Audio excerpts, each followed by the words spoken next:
How many? Yeah.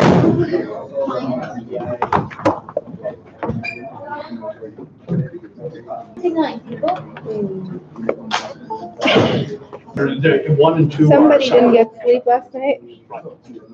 they're never joined yet.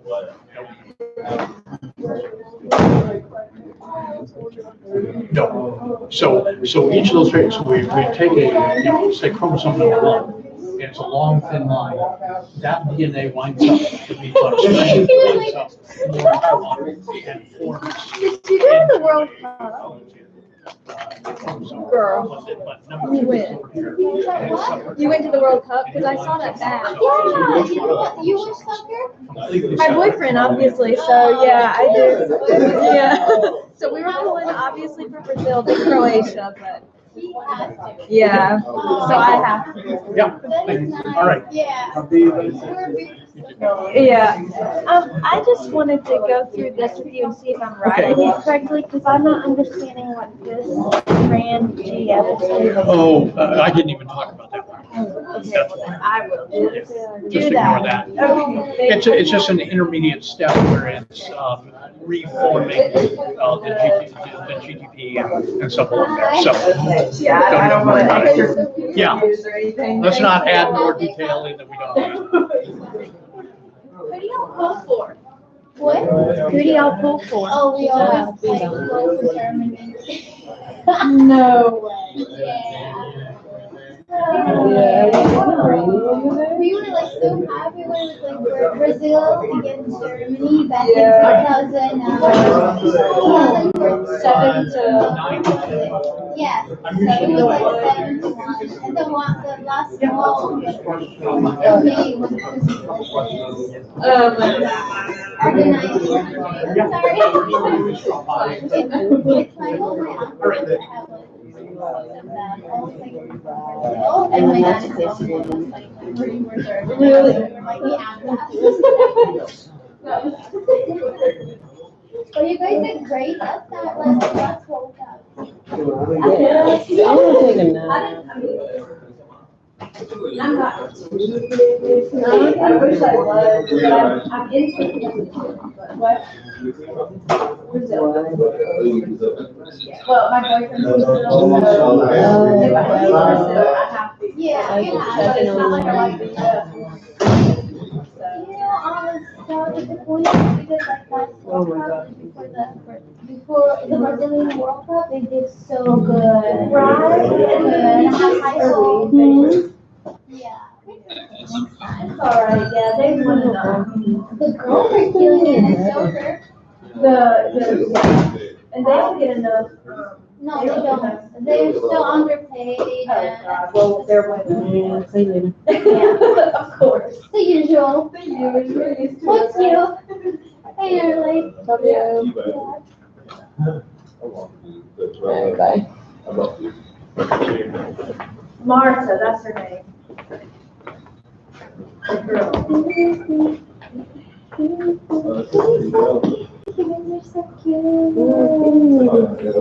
Because I always talk about you guys. He's like, I never get the.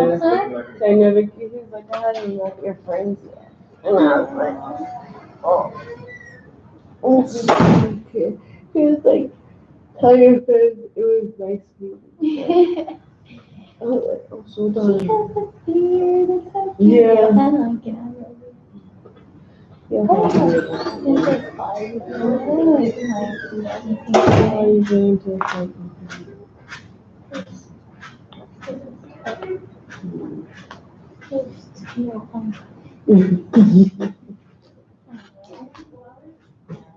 And he planned for you guys to do something?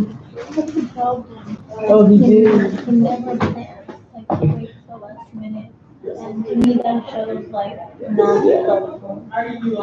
For my birthday, for example, like, he got me, like, flowers, cake, and that's great for me. And then, like, went to the room and, like, laid down and let me, like, clean and cook. And maybe I shouldn't.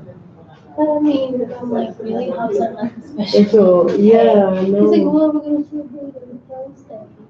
okay, but that's a whole different thing. So, and then I'm like, do you even have plans around that? Like, I told you what I wanted to do, and you didn't follow up, and like, they were not, that everything was taken. So now we're going to, he booked the place, but I don't even know why. It's fine.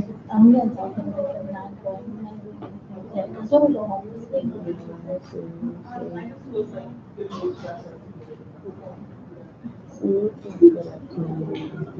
He is good. Sometimes he doesn't even like going out of the house. He just. Because to me, I'm like, if like I can do it, like why can't you? Like I always like plan and make sure like everything is thoughtful. So it bothers me. He's like, I'm here, isn't that enough? I'm like, that's not a justification for you to act like a dick sometimes. Like yell at me or raise your voice. He knows I hate that. I mean, I'm like a very demanding person too, and maybe sometimes I'm looking for bad because like he was like he was at an interview for an online job, and they asked him like, "Oh, can you manage it with like your school load?" And he's like, "Yeah, maybe." So I'm like, "That's not." And obviously he did not get the position. So like, I told him like, "That's not how you're a guy. You know, you need to be assertive." Like, you know, and he's like, yeah, you always think that I'm passive or assertive, like, I always think, like, you could do it like better. You know, like, I'm like, don't turn it around. And try to put it on I'm you. giving you my opinion, so, like, I can help you. Like, yesterday, like, seriously, I've taken care of everything. Everything. I told him, like, this is the time to buy an apartment and give it for rent because it's like passive income, where you can make money and all this stuff. And what did he do? He went and bought like the apartment of his friend, which is like a major no. He didn't even do an inspection. Like I'm like I was like against it from the very beginning. I'm like, don't you understand? He wants to sell it to you in Chicago. He wants to sell it to you because he's trying to get rid of it. Like, obviously, they had issues with it. And then he couldn't find a renter. Guess who found a renter? I did. I was searching every day. I was talking to people every day. And I'm like, if I had left it to you, you wouldn't have done it. So at least appreciate it. Yeah. And now he's having a problem with like she's like a bitch lady that she's like the president of like the complex because it's like a complex. And she just like talks to him like shit, you know. And I'm like, you should not allow that. Alright. You should not allow that. So I yelled at him yesterday because he was talking to him like, you know, like shit. And I'm like, I'm like, excuse me, yeah, like, and I'm like, I'll talk to her next time. And his brother went there because he had a meeting, and he sent us a video of like another guy that also was an owner, and he was telling him like, "Oh, you're gonna talk to my daughter because that's not okay. You cannot, like go into like my tenant's house whenever you want just to check if he has it. Stupid. That's like invasion of privacy." And I told him, I'm like, "Do you see how this guy talks to her? That's how you should talk to her." And he's like, "Shut up." I'm like, you know what? I don't know like talk to you, see you. exactly. You don't talk to me like that, especially when I come to home. Don't feel. Exactly. You know, They really are.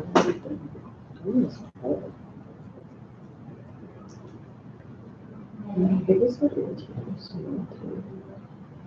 It's like he acts like that too. Like he's so like positive you want to be and what I'm doing is just what to do. Like I'm doing what to do. If there's a finish up, you should have cleaned the fucking This is only 2 years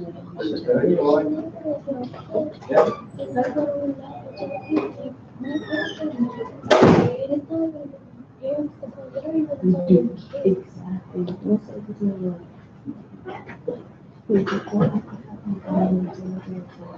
He's 16. His child and just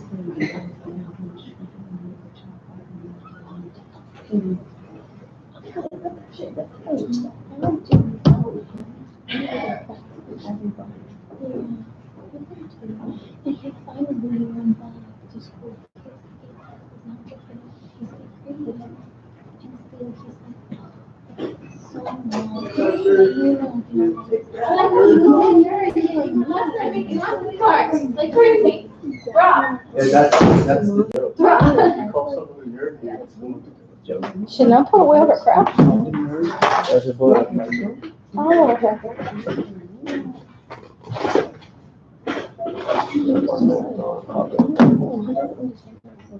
Yeah, but I'm still. I need 5 minutes to go. Is it just Pero mala tarea que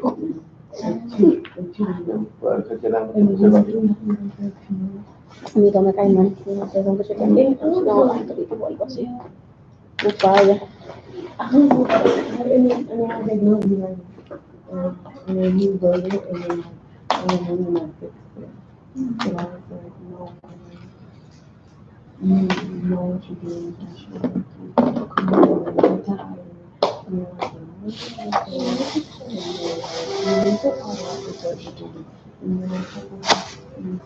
And the monster's way cheaper buying it. I think it's gonna make out $6.50. Great, great. That's nice.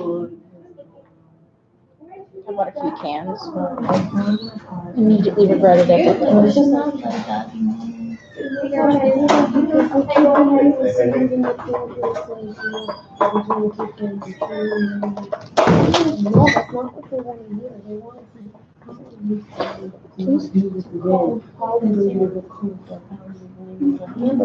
Where's my this is all excuses.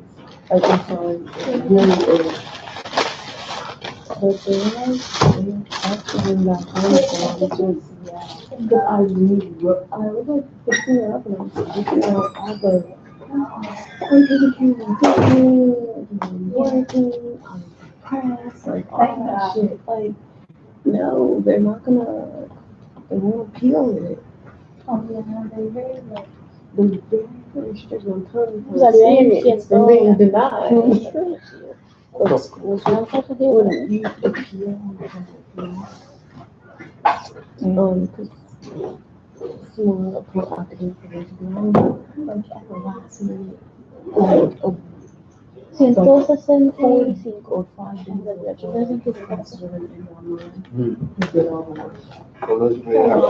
all the work for the entire semester. No, That's way too much. Yeah. And I was sitting there, and I was like, this is fucking ridiculous. I was so mad. I'm like, why are you like this? Like, I don't understand like why you're like that. Entre mañana y lunes. Because I don't want my kids to be like that. I want them to their asses. They will get their asses spanked. But I get procrastinating, but not that bad. No, that's just pure laziness. I'm gonna say that all the group chats. Shut the fuck up. Like, I don't that shit. I'll be like, shut the fuck up. I'm like, I don't want to hear that. Hey, I think the first week he dropped one class because he had to make like just brought rice and group chicken. discussion boards everything. I'm like, Might buy something later. This is alright. It's not the greatest. Yeah, nothing really captures. It keeps you No, going. you I mean, it's food, right? Oh, God. I'm like, I can feel it.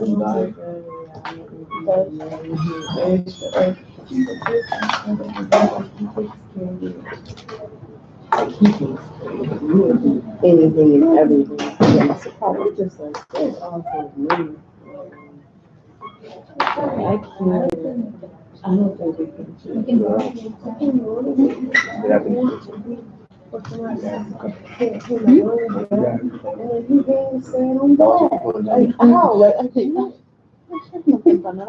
I go crazy staying at home, Oh, like after me a day. too. I told God, once I pop out Bajan, like, Bajan? like 2 weeks. 2 weeks. Yeah, I'm going yeah, back. you're going back. I'm already like, getting so Me used to too. these that like, Yeah, We're gonna be normal. I would actually be mad If you guys named don't your name son him that. anything else but Bajorni. And so my friend is irritating me, so like today. I'm like, what are you gonna do today? You gonna do your work? You gonna do your schoolwork? I'm like, yeah, do you want to work? And then he's like, he start, Oh, this is so much. yeah. And I'm like, you're so fucking smart to be so stupid. Yes, I think you're upset at me. Yeah, he's like, you're so Think rude. about me. Yeah, he's like, you don't have any nice things to say about me. Siempre se pone los sofritos. Estaba el agua que sale de la lata, pero una hamburguesa. Sabrás que de regreso me voy a comprar los botes de sofrito con pegado. Sofrito. Like, I love you, man. She's like, oh, but you should go to the oh, okay. I Yeah. love you, 27. You'll have space and party with me. It's Oh, just here. Yes, but But like, you bad have, yeah, and bad, ready. he's ready, he's ready, yeah. He's Well, driven. Mm-hmm, If he was not. yeah. You're like, you can't be doing for you. Who does that? You gotta job for somebody else and not yourself. Yeah. Cumpliría mi hija. Carla. Digo.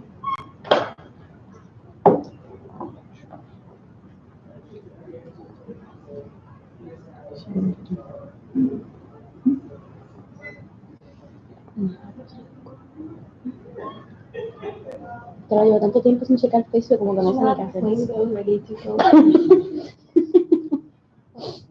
Como que lo miro, no, tengo mis notificaciones.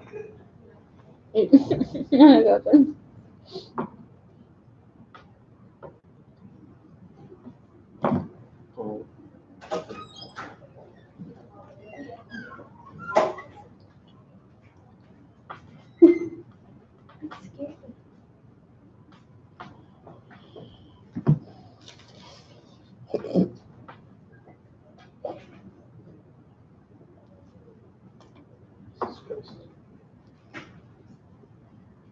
No entiendo. What's up? ¿Qué? What's going on?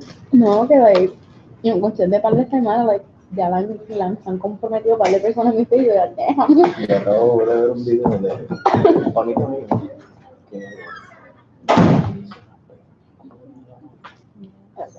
Yo soy testigo de todas las cosas que él ha hecho. Es pana, ¿verdad? Pero It's not your responsibility. le propuso matrimonio. Yo como que, that's great and all, but Put your shit together. But- bottles. not a good idea. Conociéndolo a alguien, del país, In the bottom. you know? Can't keep it in his pants. Uy, no, no te pagas.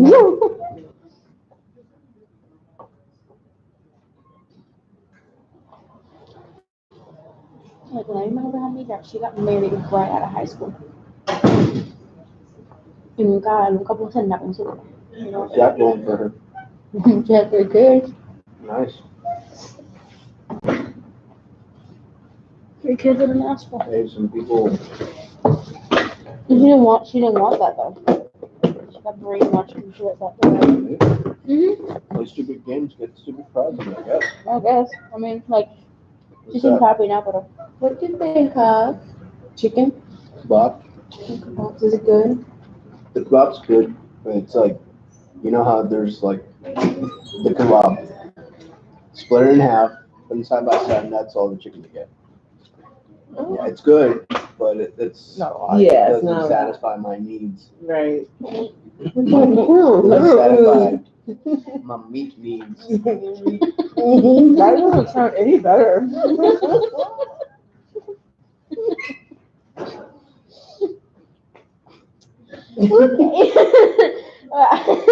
Got a need for meat.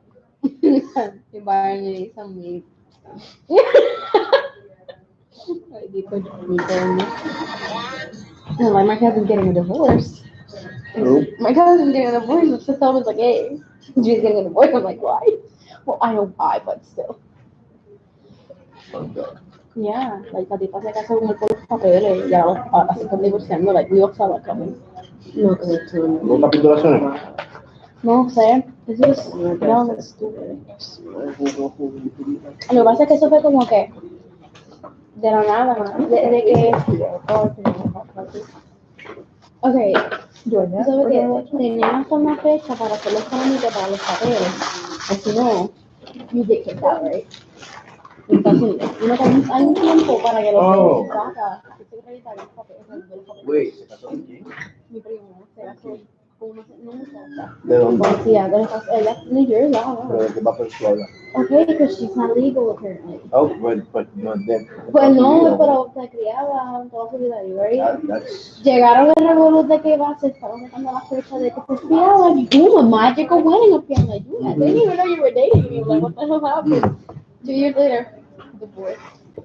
I had a Venezuelan friend over when I was in the course, and his wife offered me to marry her niece in exchange for $5,000. So I could give her U.S. citizenship or whatever. No.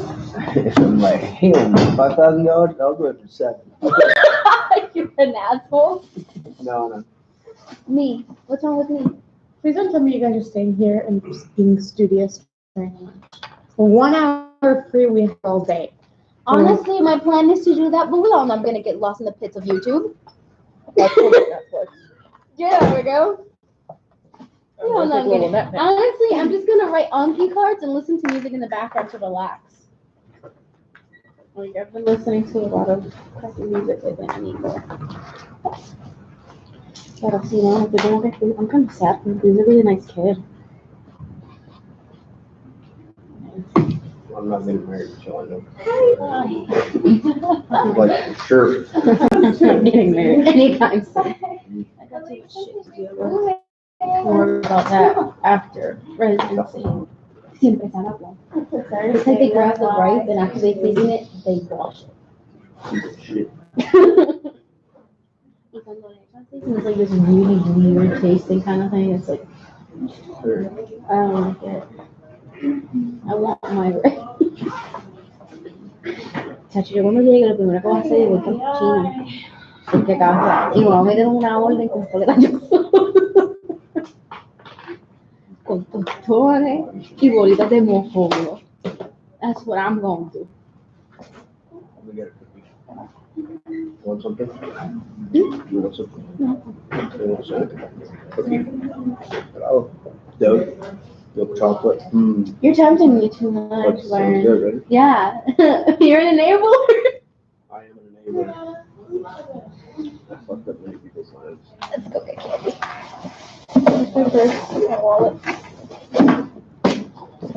What's she doing? She's washing. Where's that? Oh, oh God. What, she fell asleep? Watching Crazy Man.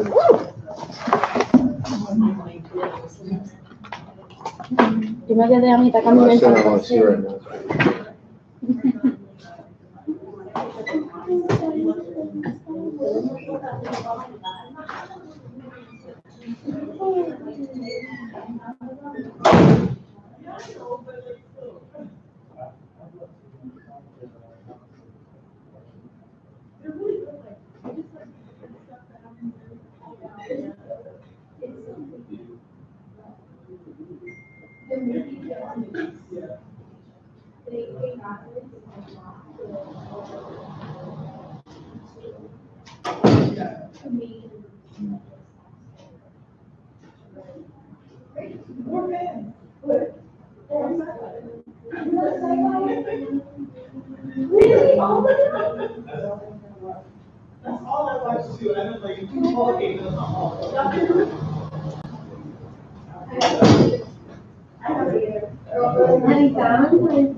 ¿Te fuiste?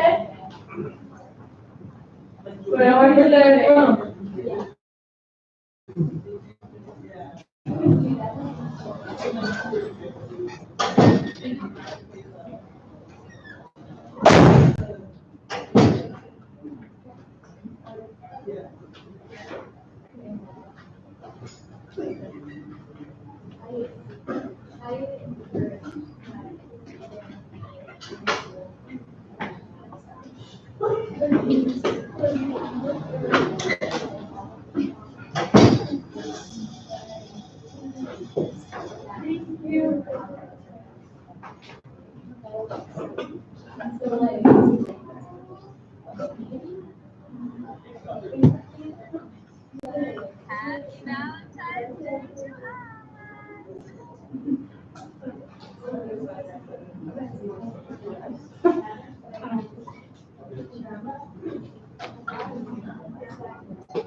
Damn, Supreme.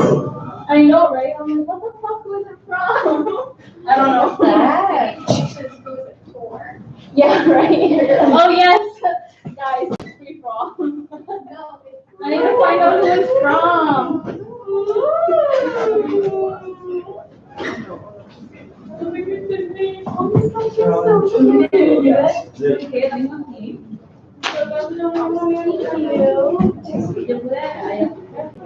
Happy birthday, guys. Oh, I love it.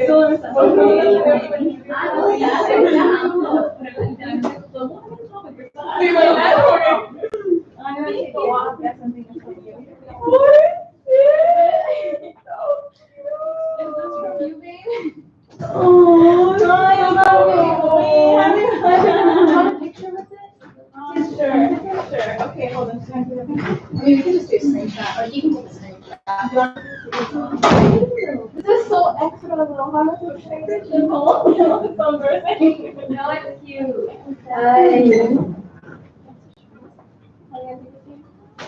Oh, no, like you behind it. Oh.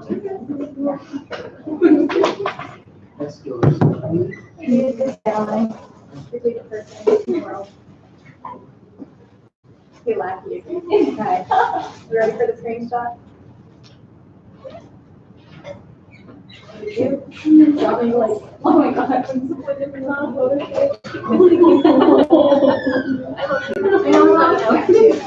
You're going back to your I mean, like, thank you for the package, too. I appreciate it. Yes. Hey, I love you, thank you. I love you. You'll get yours tomorrow. I just didn't say. My expectations are high. Yes, I know, right now.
You convinced me though.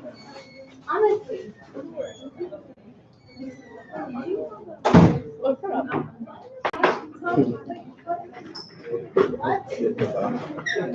In the bathroom.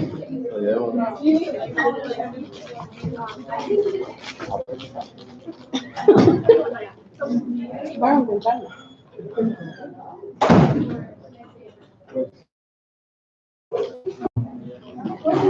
Her boyfriend.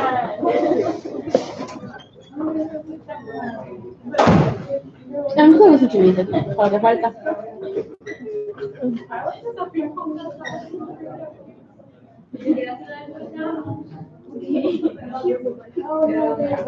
I'm screaming to you too.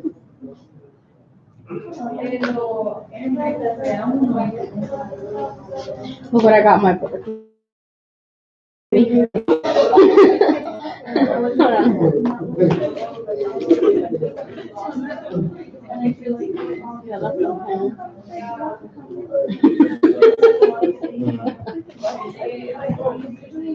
Show them somewhere in the back.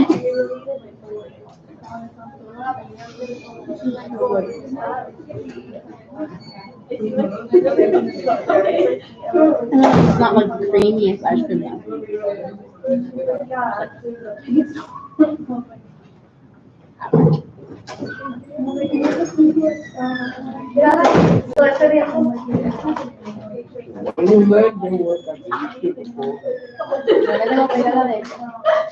Make it rain.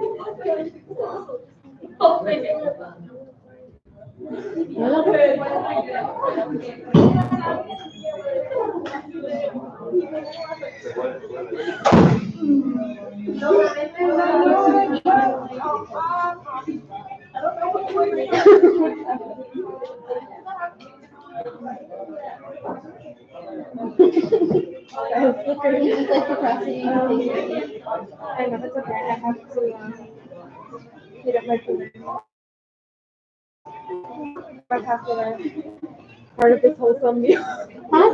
My craft dinner. This wholesome meal. I bought like 5 boxes of crap. So good, bro. Have dinner. Mac and cheese.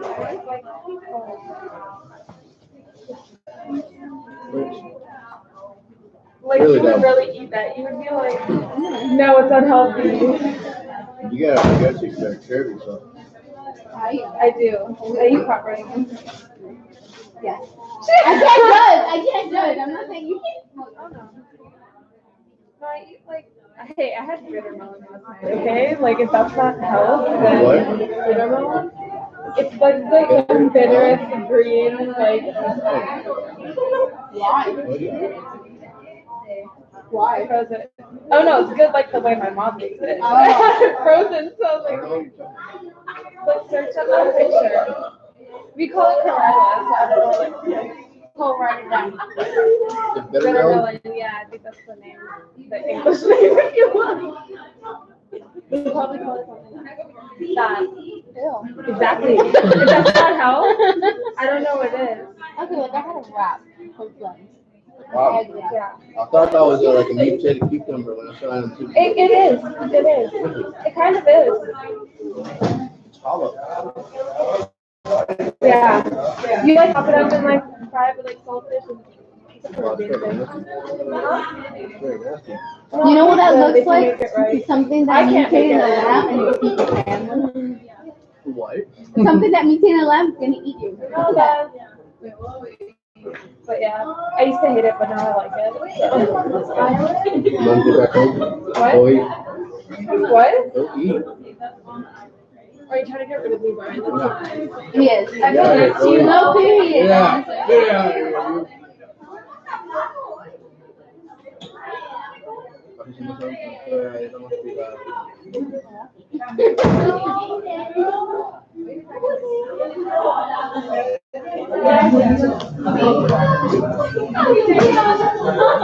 Are you like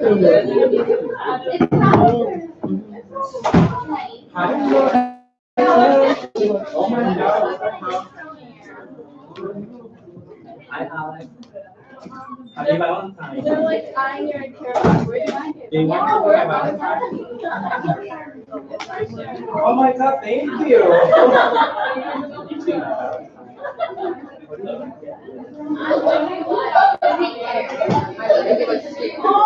Oh yes. Nothing speaks to me like chocolate.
What do you want for lunch?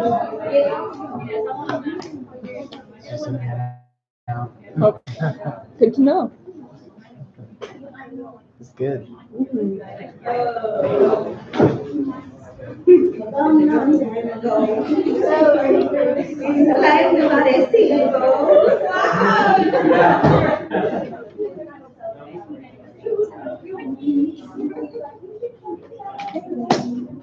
I knew I was right. Boom.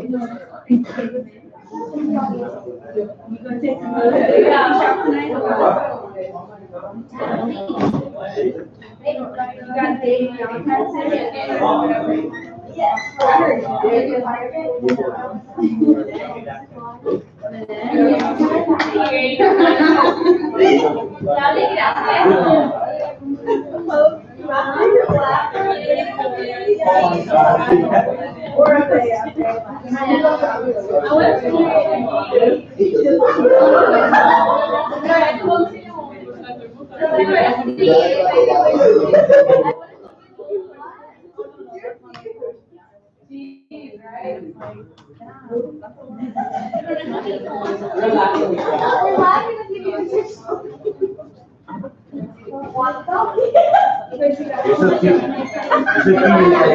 know, right? It's so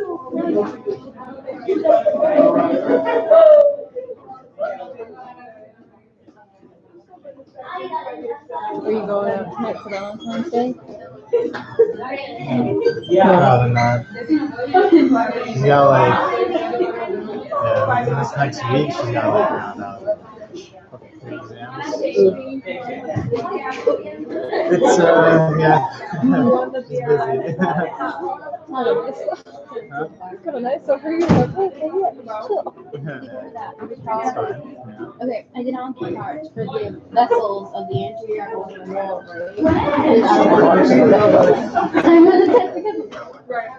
and he was saying, like, oh, it's probably only the angle. I was like, no, it's like, no, I just talked to the abdominal. Look at it. Right there, it's all of it. They have the circumflexes, they have the anastomosis, they have the collateral, so I'm flexing myself. That's what I got. I know I got wrong.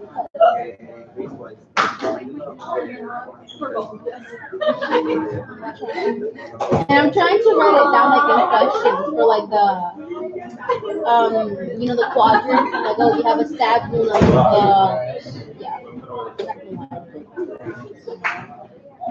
I'm trying to ask myself this question, so like giving myself the information so I can be clear.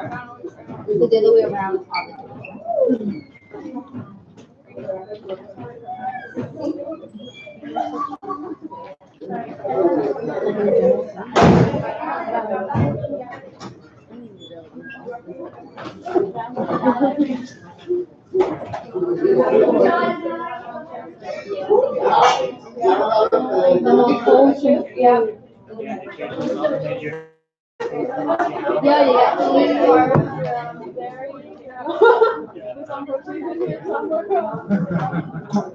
¿Qué cuentas? ¿Qué rico tú hueles?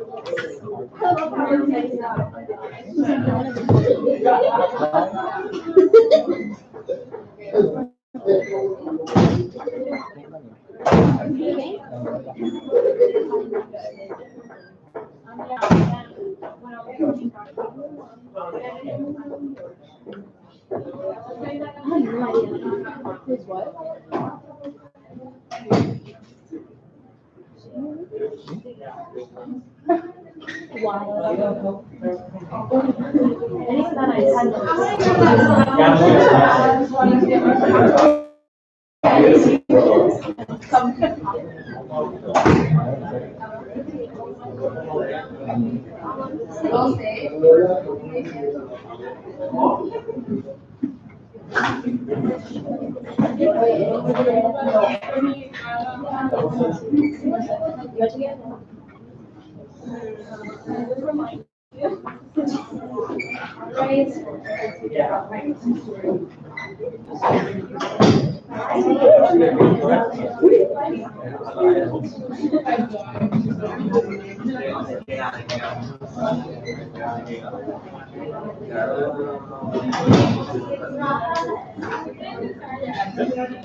No, it's like water. It just like rolled off.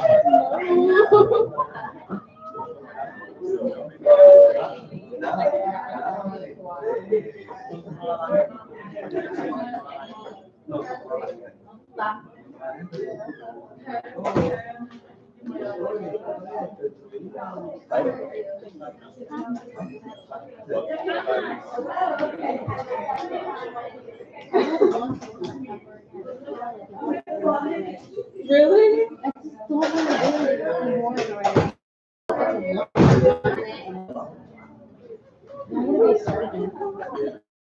You never know. I'm not going to be a surgeon, I can tell you that much. 1,000% accuracy. I don't think I even did operating table to begin with, so it's like I'm already disadvantaged there. What's sitting down and what did they call it? Bro, you're paralyzed. You're not paralyzed. Oh, paralyzed. oh, Yeah, the video's made, but it's not downloaded. I thought you meant so I like, gotta I thought you redo meant it. 11-minute long video.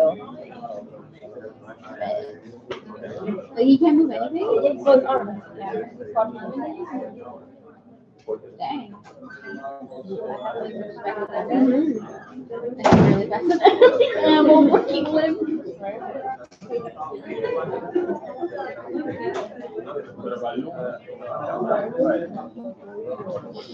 Why are you slowly trying to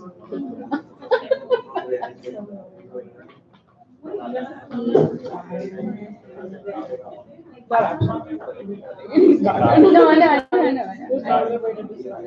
No, just, you know.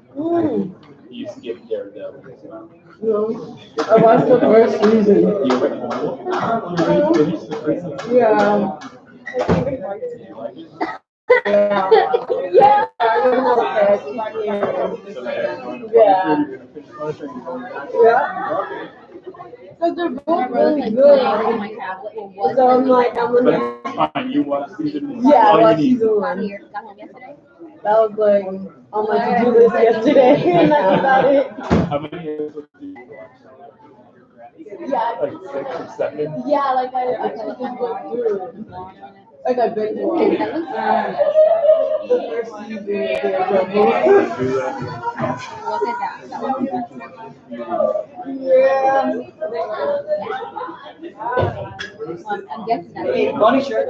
I keep watching the funny shirt. I'm gonna fill up my Season 1.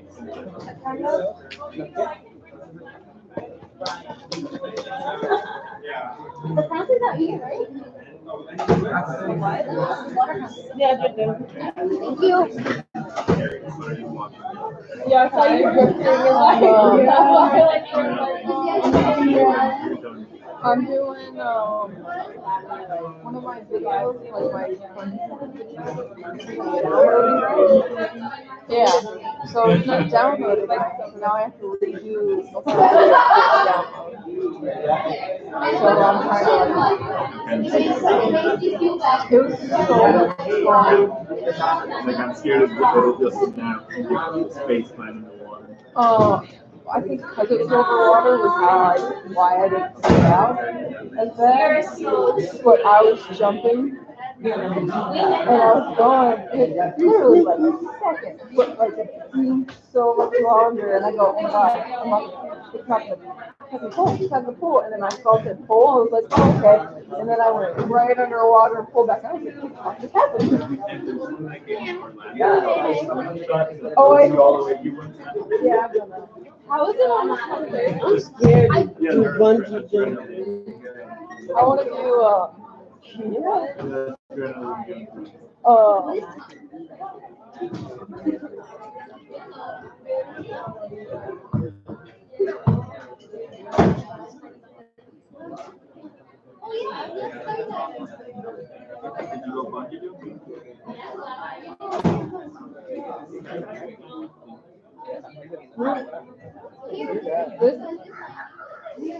I wanted to do this one, but we didn't go. We didn't stop with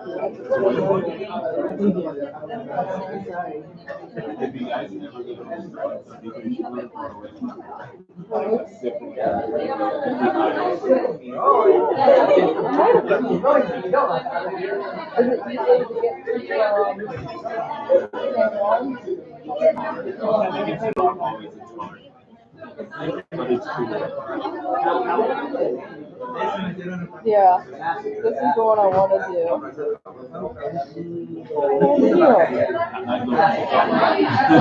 You can go there. They used to do it.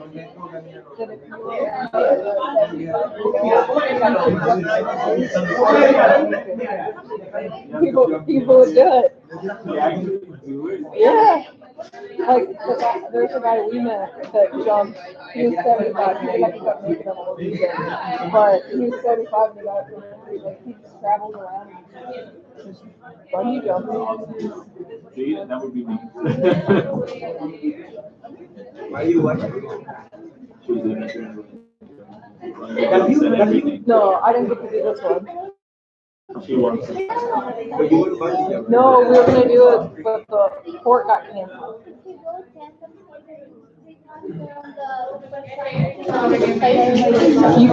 There's a way that you can get around that, but I don't want to jump my first time.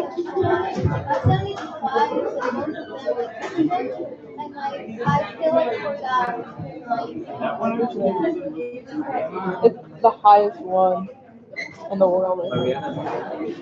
This one.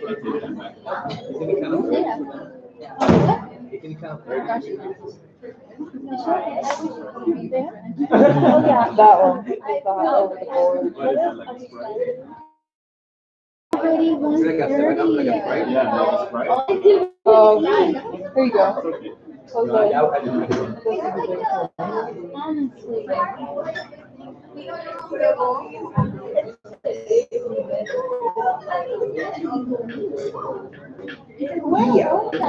So that, yeah, it's so good. If you put vodka in it, that's what I was thinking. Add vodka. Yeah. She just reminded me watching her funny show. Yeah. Don't mind me, I'm just watching funny show.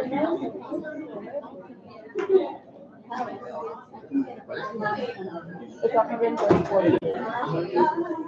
Okay, I like all of it. How was your, like the one you did? 40. Mine was off of Brand. I'll watch.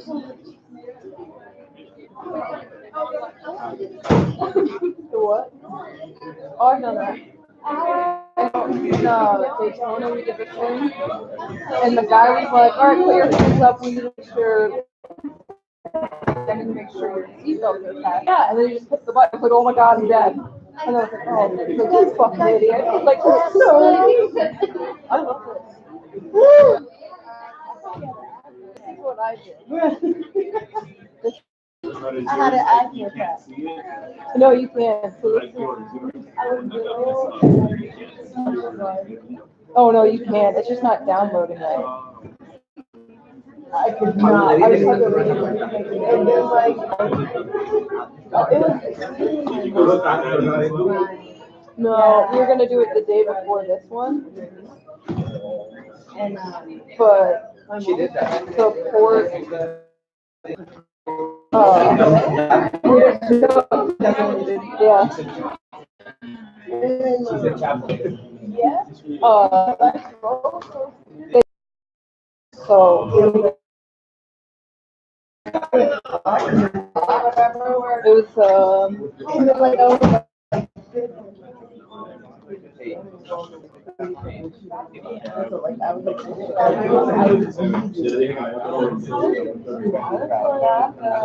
Yo creo. Esa mujer se tiró de 40 metros. 40 metros.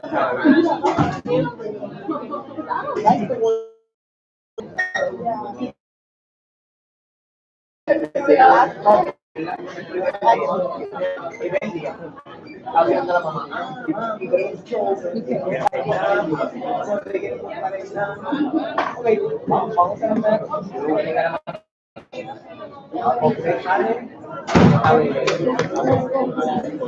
porque sale del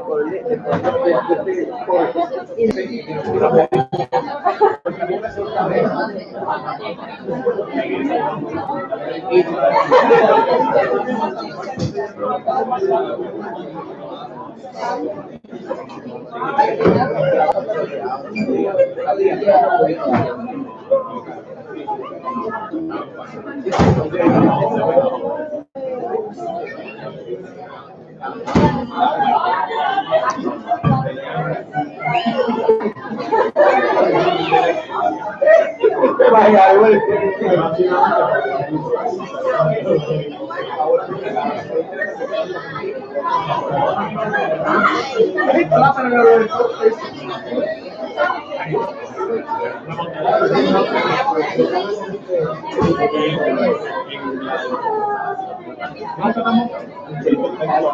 just don't do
There, I had one.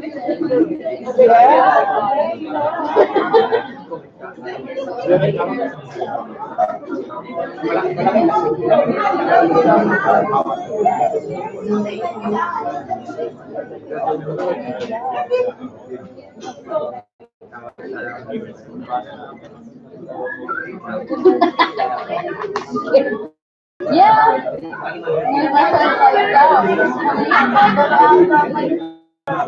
Oh God,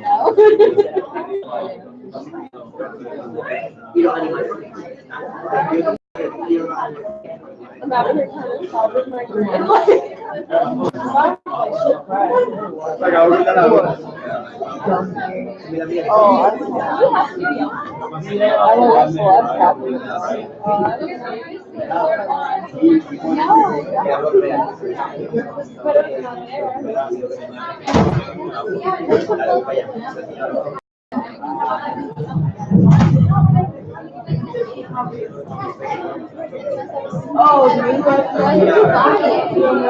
that would not be obvious.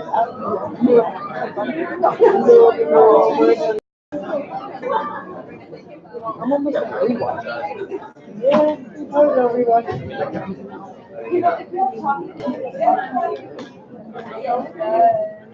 Watermelon. Yeah, but that was watermelon.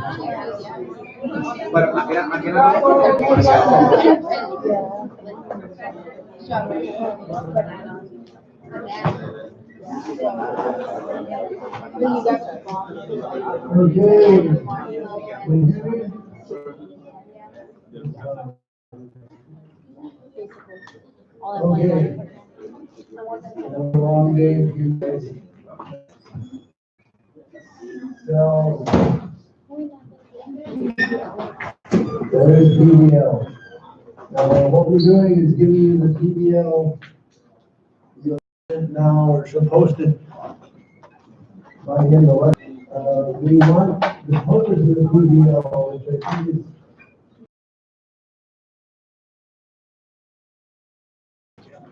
so, mostly PBL is going to be referred to this is mostly record. So we want we want to work together. The purpose of the PBL, problem-based learning, it's what they use in the US a lot. And another forms, but you get together, you sit, you talk, you discuss the subject, you learn. There's more people, more brains to answer questions, to discuss things. We don't want you going to Google, Googling this stuff, or going to I've been thinking about it. Because then you don't get the answers.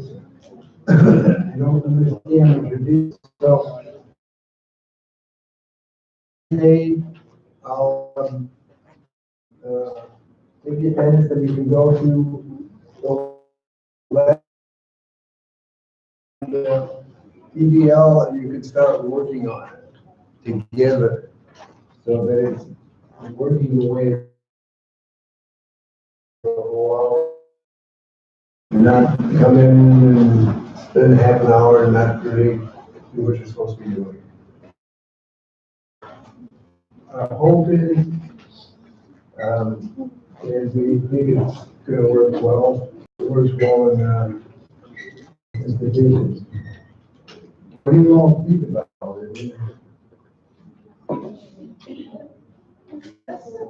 Okay. All right, so I thought we'll have you. So we did the, done all the hernias, people who dramatic water going up. We found 2 properties, I think, with the renal canal and all that stuff. And we have the gastric. Now, a few of the cadavers, most of them, we cut down here. We wanted to try to save that rectus and everything, and the whole private perineum, flip that forward so you can see those lateral, medial, and median folds, which are not very clear when it's a cadaver because those ligaments aren't really riding over the parietal peritoneum like they do in the slide I showed you. There's a couple of them that are better than others cadavers. So we'll look at those when we do the run of the gallery. So today, well, you should finish up whatever you're doing on the renal region and separating out the muscles of the abdomen and looking for nerves and so forth, biliary and brain and so forth. Then you're going to cut along, which I showed you, cut along this costal and costal and flip the whole thing forward, and you're in the abdomen. You're going to be in the parietal peritoneum. The abdominal cavity and the parietal peritoneum are 2 different things. And there's different organs in each one. And I'll explain that. Again, people come in, ask about studying and all that stuff. Iris Fidel is a good, she's here to help people. She's come to our lectures. She has been in the lab. She has worked with us. And I have my ideas about how you should study, but you are individuals and they do things differently. There's some basic ways I think of studying, but they might work for somebody, but they might not. Something else might work. She's a professional at helping people work out study habits so that you perform well in exams. And so I'm suggesting to some of the students who want that, I give them from my point of view, but you should see her also. I have her email and phone and all that thing. So anyway, the objectives, a lot of them. Some of these we will not get to until tomorrow. So this is the peritoneum. This is the abdominal cavity here. It's going to be the parietal peritoneum is right here, running along here. Then it comes to a mesentery. The structures in the abdomen have a mesentery are going to be covered by visceral peritoneum. So this is visceral here. This is a mesentery, which is made up of mostly a parietal peritoneum.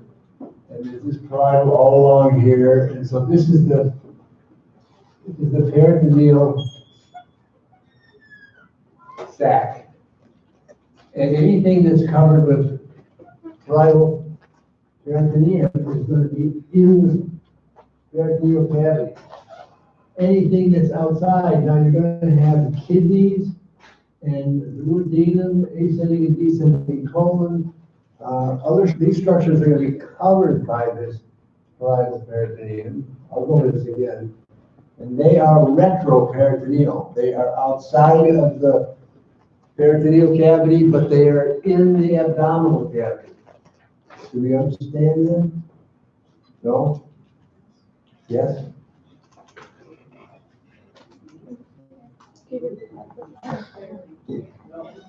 No? Okay, the abdominal cavity is this area here outside, transversus, and it's going to have structures that we're going to talk about when we talk about the posterior abdominal wall, which is the kidney, the duodenum. We'll talk about the duodenum before that. Ascending and descending colons, which you'll see, they're covered by parietal peritoneum. They're outside of the peritoneal cavity. The stomach, the spleen, small intestine, the transverse part of the large intestine, the sigmoid part of the large intestine. As we go through this, you'll get this. That's all inside the peritoneal cavity. The stuff that's covered by peritoneum, like the kidneys, like I say, the aorta, the vena cava, those are all retroperitoneal, but they're still in the abdominal cavity. Okay? We'll go over this next time. You'll see it when we discuss it. So, structures that lie in the abdominal cavity that are behind this, the kidney, if there's a different level, the kidney would be here, maybe the lung or something like that. So the peritoneal cavity is within the abdominal cavity, and it represents the potential space between the parietal and visceral layers of peritoneum. That's this big space here. Unlike the lungs and the heart, it's a space. Okay? And you have peritoneum, the parietal peritoneum lies in the surface of the abdominal pelvic walls. And that's the cavity there, the parietal cavity, and then you have the abdominal cavity outside of that. So we have parietal peritoneum, that's explaining what it is, the visceral peritoneum. So the same thing as it's a serous sac, the same as the pleura, the same as the cardiac. Parietal is on the walls, the visceral is on the organs. The parietal is innervated by what type of nerves? Somatic. Visceral, autonomic.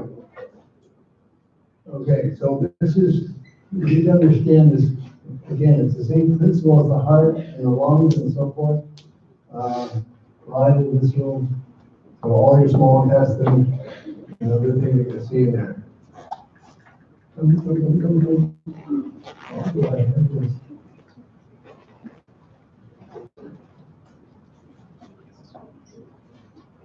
Okay, innervation of the peritoneum.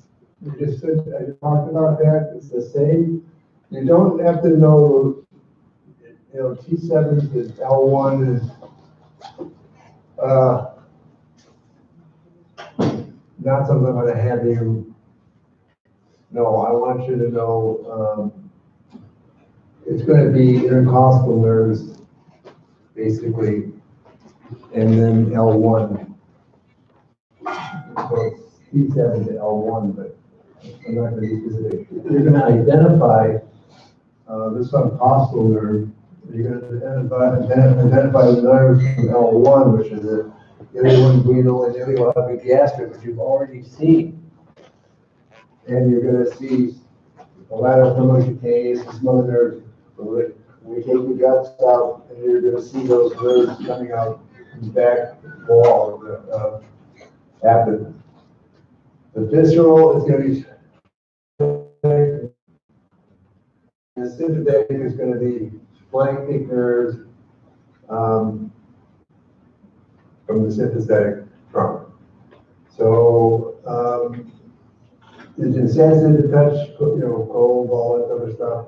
is stimulated by stretch and chemical interaction or irritation. The pain produces poorly localized injury referred to as dermatome. So this is appendicitis, heart, if you're in the abdomen, bowel stretches, or you're getting necrosis, or you're getting intussusception where the bowel folds in on itself, or you get a big infection stretching, then you get visceral pain coming back.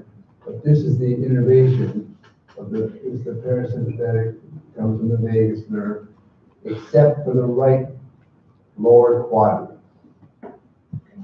of the abdomen. This quadrant, left lower quadrant, excuse me.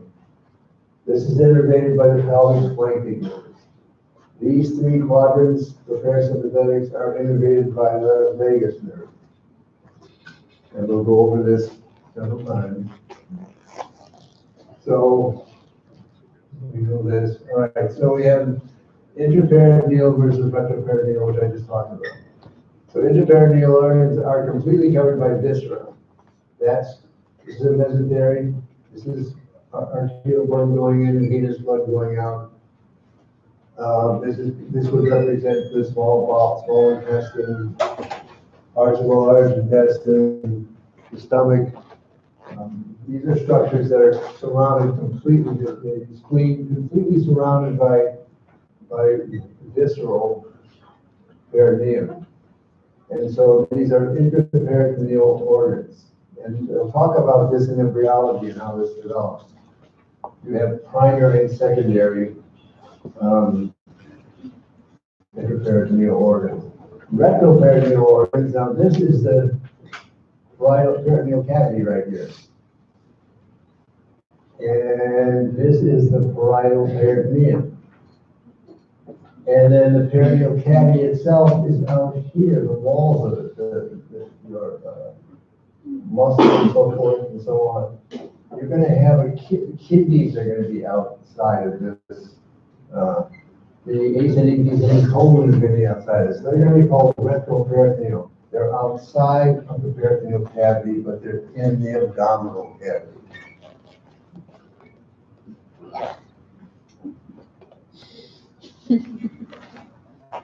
Response.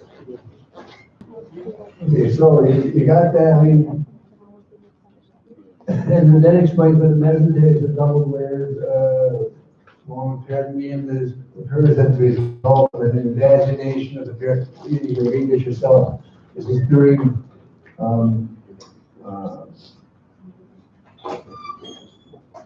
embryological stage. So we're going to talk about structures that are originally peritoneal, but then become retroperitoneal. And Dr. Ramalov will talk about that in this embryo. But just for our principle, just remember what's peritoneal and what's retroperitoneal.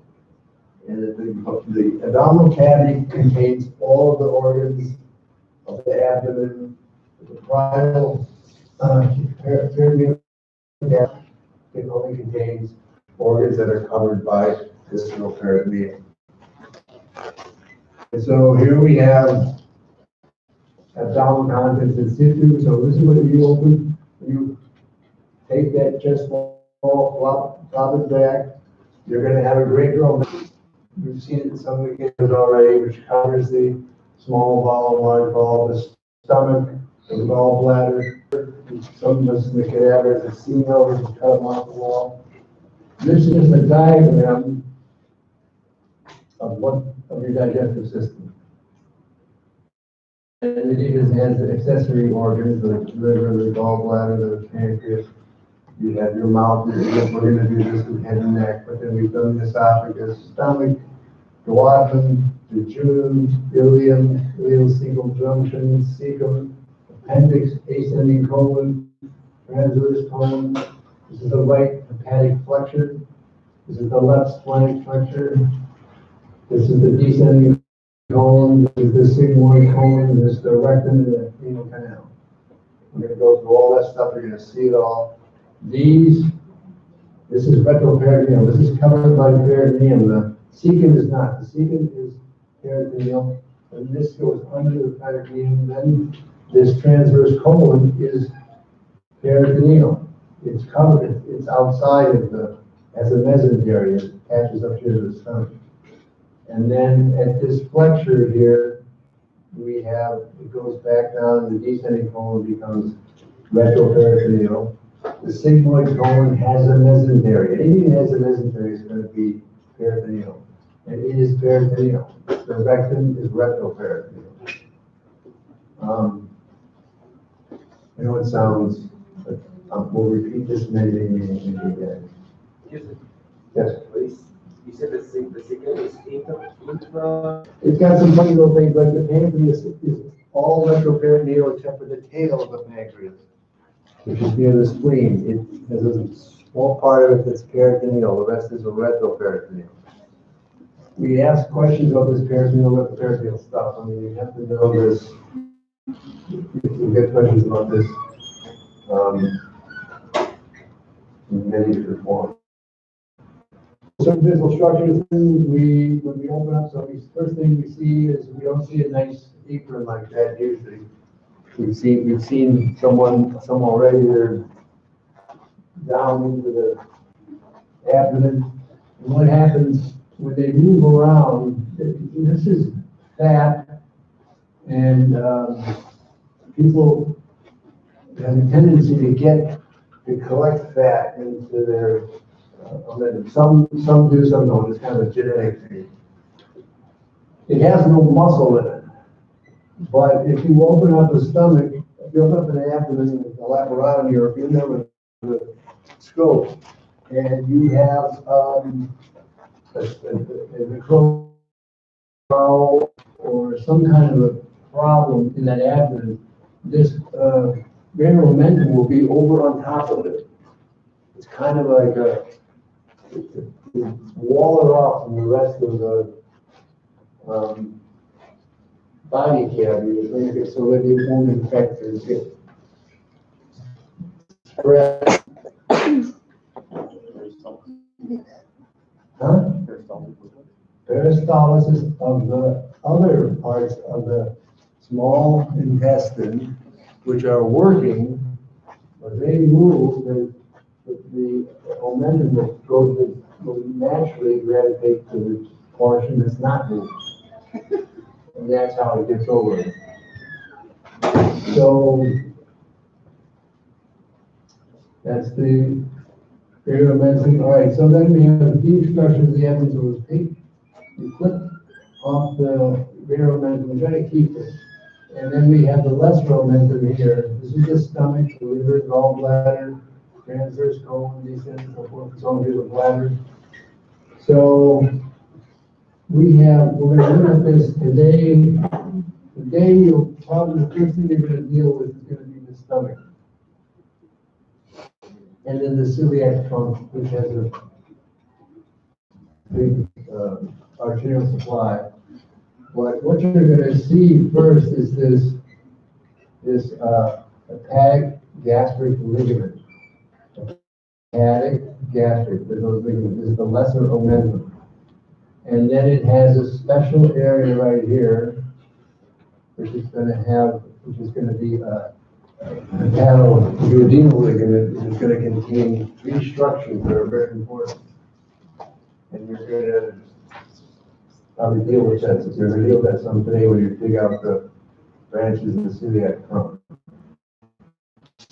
This place here, that you can put your fingers in, and there's a space back here. It's a lesser sac. The greater sac is this whole area down here, peritoneal cavity. So physicians will put their fingers in.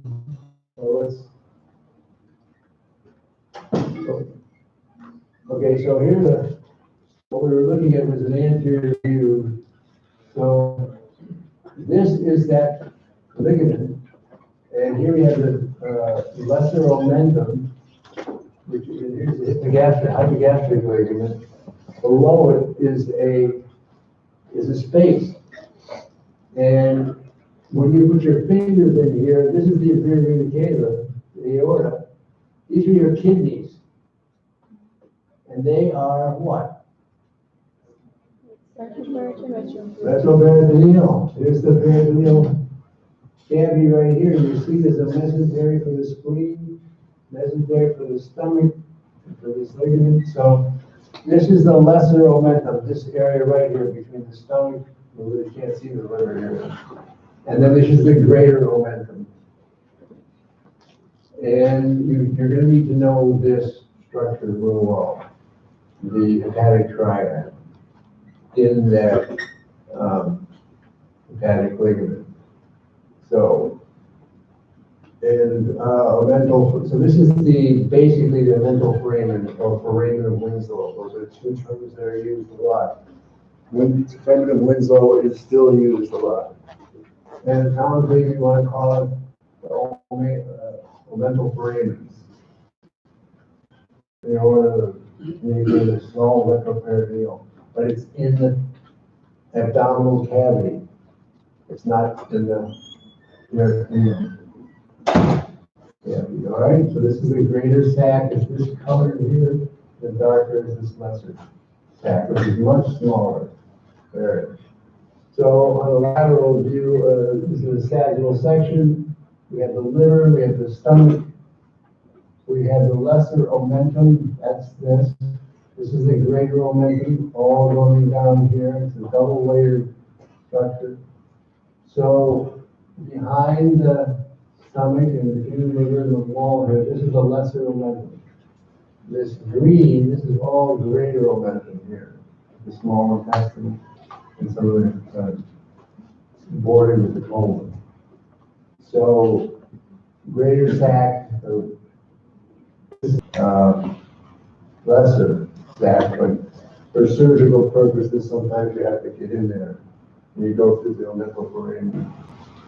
So you have the greater sac, and then you have the infratomal compartment. This, and the lesser sac is blue. You don't need to divide these up for me. We just have a lesser omental, lesser sac, recess, omental bursa, a greater sac. And when you see it in the cadaver, it's very obvious. This lesser sac goes between the stomach and the liver, and you can get. That's this thing right here. It's got the red dot around it. That means that's the portal vein, the bile duct, and the hepatic artery. That's the portal triad. It goes all the way to the liver and splits up. I'll show you in a second. But remember that. And remember what ligament it's in. Yes. Pavlorenal. This is the pavlogastric. Okay, stomach. You're going to see the stomach, the esophagus, the cardiac portion, the fundus, the body, and the pyloric sphincter here. And this is going to be the duodenum. This is an important area here. And this one, this is where you get the GERD, the real GERD. So the lower esophageal sphincter, cardiac sphincter is right in here. I'll show you that. There's rugae in here in the stomach that increase the surface area, and you have hydrochloric acid in there, and so you have in this stomach, you have 3 muscles in the wall. In the rest of the digestive system, you only have 2, longitudinal and circular. This one has a transverse, and that's for basically the stomach with the acid takes the bolus of food that you've eaten and sent down your esophagus, and it's turned it into chyme, which is kind of thick, milky, kind of cottage cheese thing, which goes through this sphincter into the duodenum. The duodenum is where all the foods, proteins, carbohydrates, fats are. That's another story, but They're broken down in a duodenum, and then they're absorbed in the jejunum. So here is the picture of esophageal sphincter. So you should know this. Here's your lower esophageal sphincter, cardiac sphincter right here.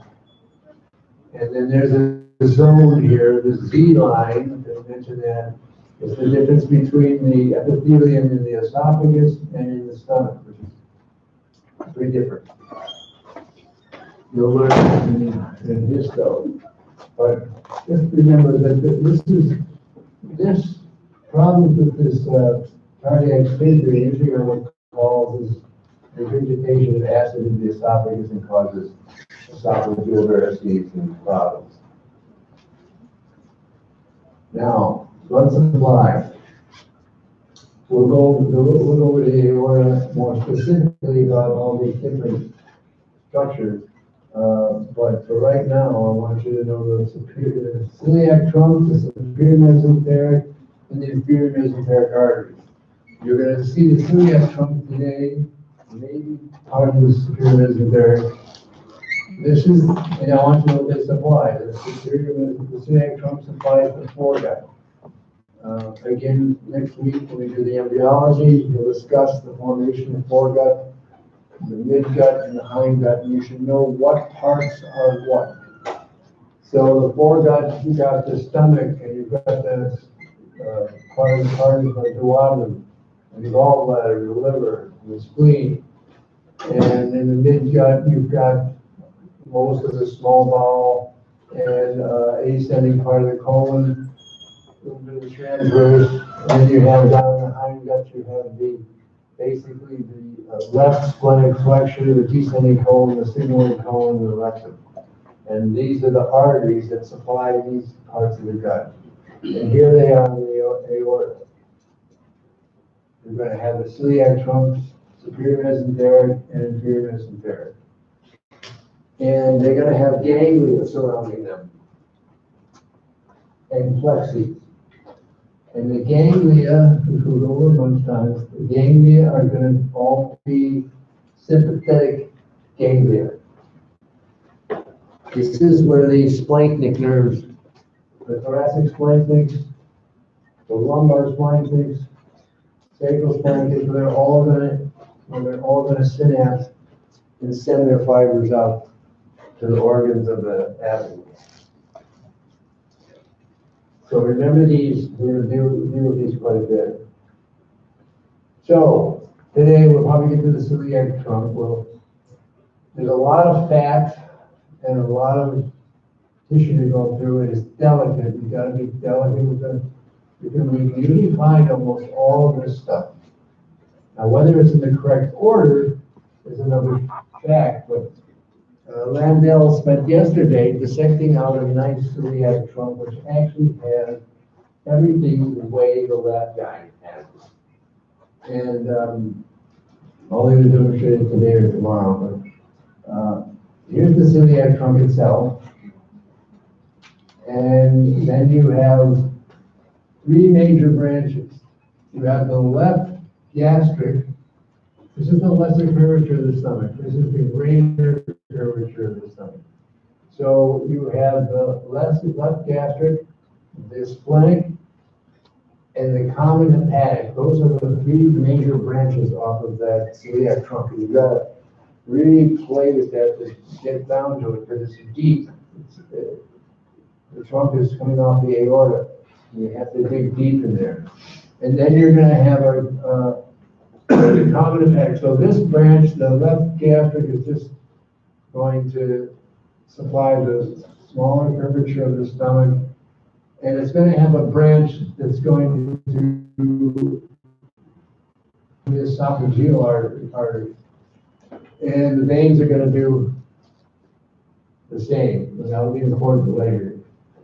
So the splenic is just going to go over the spleen, it's going to supply branches to the pancreas, and then it's going to supply the left gastroepiphyseal artery and the short gastrics, which are going to do the fundus of the stomach. This is going to do the body of the stomach.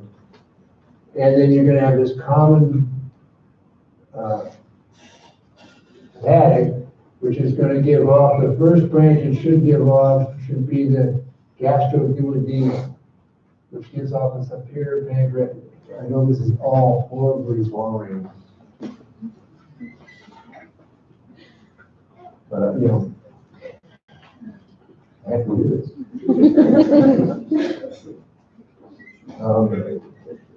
And you have to see it. And when you see it, hopefully you'll remember it. You've already lost some of the finger plastic.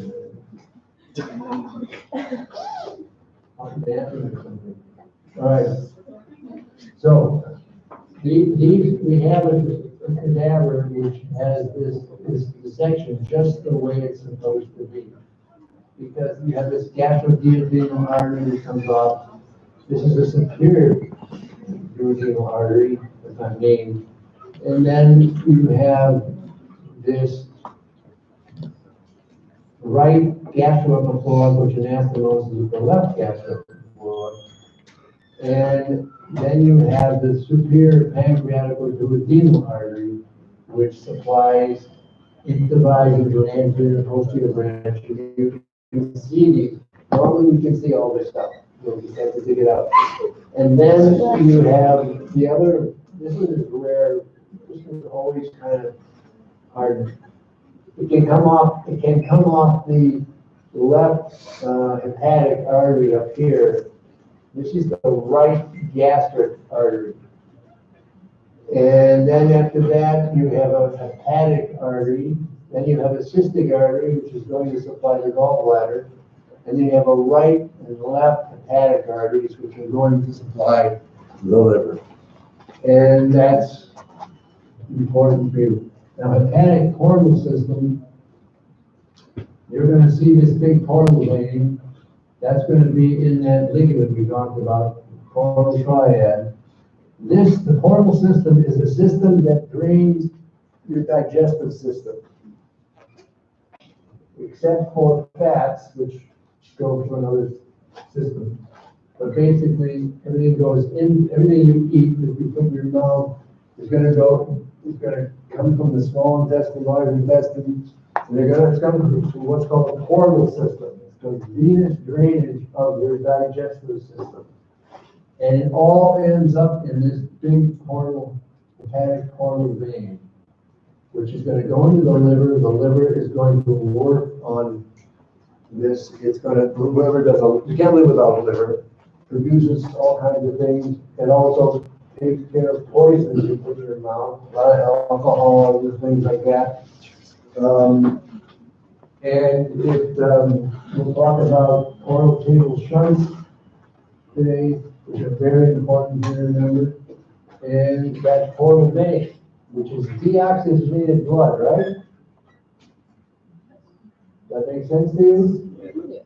Because it's all the arterial system, the superior celiac trunk, superior mesenteric pyramid, doesn't send oxygenated blood to the organs. Then the organs have absorbed the stuff that's been broken down in your stomach and your duodenum, and then it sends it off into this portal system. The spleen has splenic vein, which is going to go to the portal system. This is your inferior mesenteric vein, your superior mesenteric vein. They form that portal vein, which goes into the liver, and then is acted on by the liver itself. So the celiac trunk, here's the branches, which I just pointed out. Your lab guide has a good diagram of it, and it's going to take a while to get this all done correctly. We'll do that today. Try to do it today. Okay, so then the innervation of the stomach. Remember what I said? Now we were up here in the esophagus, and we had the left vagus nerve coming down and getting off the recurrent laryngeal that's wrapping around the arch of the aorta. We have the right vagus nerve coming down, and you haven't seen it. It is this recurrent laryngeal around the subclavian artery, and so anterior and posterior vagal trunks. This is the anterior, this is the posterior. This anterior vagal trunk usually just deals with the stomach and over to the spleen a little bit. This posterior vagal trunk goes in, you can see the blue, goes into these big ganglia. What kind of ganglia are those? Sympathetic. So we have postsynaptic sympathetic neurons in these yellow. This is celiac ganglion. This is superior mesenteric. There's an aortorenal ganglion right here that we won't discuss that at this point. So you've got these are your thoracic splanchnics, greater, lesser, and least. Greater coming to the celiac trunk, lesser going to the superior mesenteric, and least is going to the superior mesenteric or aortorenal. So they synapse in there. The parasympathetics are coming from the from the vagus nerves, and they form these plexes around these. It's all formed around these three major arteries: the celiac, the superior mesenteric, and the inferior mesenteric. They all have ganglion. The ganglion are all sympathetic. The vagus is going to give fibers that are going to go through the ganglion and in the plexes. And so the plexes become green, which means what? And this thing, it means they're together. There's both sympathetic and parasympathetic. And the way they get to the organs, once they all, so the parasympathetics will all go to these plexes. The parasympathetics will synapse and come into the plexes. And so you will have both parasympathetic and sympathetic, and the way they'll get to the organs is along the blood vessels of the body in the abdomen, and those are called paravascular plexes. And they send those fibers through all the organs of your abdomen. How far down does that go? Huh? How far down does that carry go? In terms of the nerves running like on the body itself? If you said it goes over into the... You mean this system? Yes. It goes to the whole. All the way down to Have other. This is what we're here doing with the splanchnics here. If we get down to the inferior mesenteric, we have lumbar splanchnics. Lumbar splanchnics are going to go to the inferior mesenteric ganglia and plexus. So this is just, well, right now we're just talking about the stomach, so we haven't gone down into here. So sympathetic, parasympathetic, all of the ganglion on the aorta are motor ganglion, sympathetic neurons in. They are postsynaptic. All of the fibers of the parasympathetics are presynaptic until they get into the organ itself. The plexus will Auerbach, myopus plexus, and so forth. So that's the innervation of the stomach. This is the lymph nodes. I don't really, the cisterna chyli is going to be up in here, and I'm interested in that. And lumbar. Why am I interested in lumbar lymph nodes? Why are you interested in lumbar lymph nodes? Why are you not? Huh? No, cancer. But why lumbar? Metastasis to the brain, right? Well, the lumbar are going to bring, if you have cancer of the testes or the ovaries, where you would think the lymphatics down in the groin or in the pelvis would be handling this, they don't. It's the lumbar lymphatics, because they were dragged down with the testicle and the ovaries, and that's the thing when you're getting questions about cancer of the testicle, you would think it's going to be superficial iliac lymph nodes. That's the whole rest of the perineum is done by that. The testicle itself is not. The ovary would be, deep iliac lymph nodes, but no, that's the rest of the pelvis. The ovaries came from above the kidney, so it's the lumbar lymph nodes that are gonna show up for trouble, infection, cancer, whatever. Lymph nodes, visceral pain, organic pain. 7 to 8 milligrams ganglion are not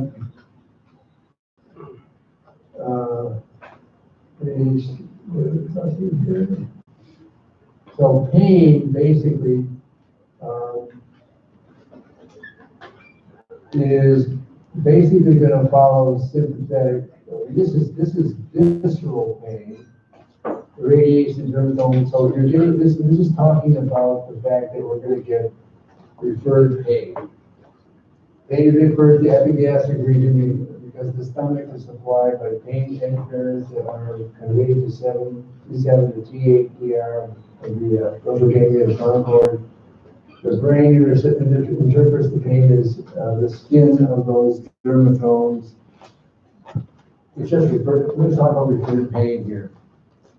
So visceral pain, organic pain, is going to usually come out as on the shoulders, the back. It's going to be referred.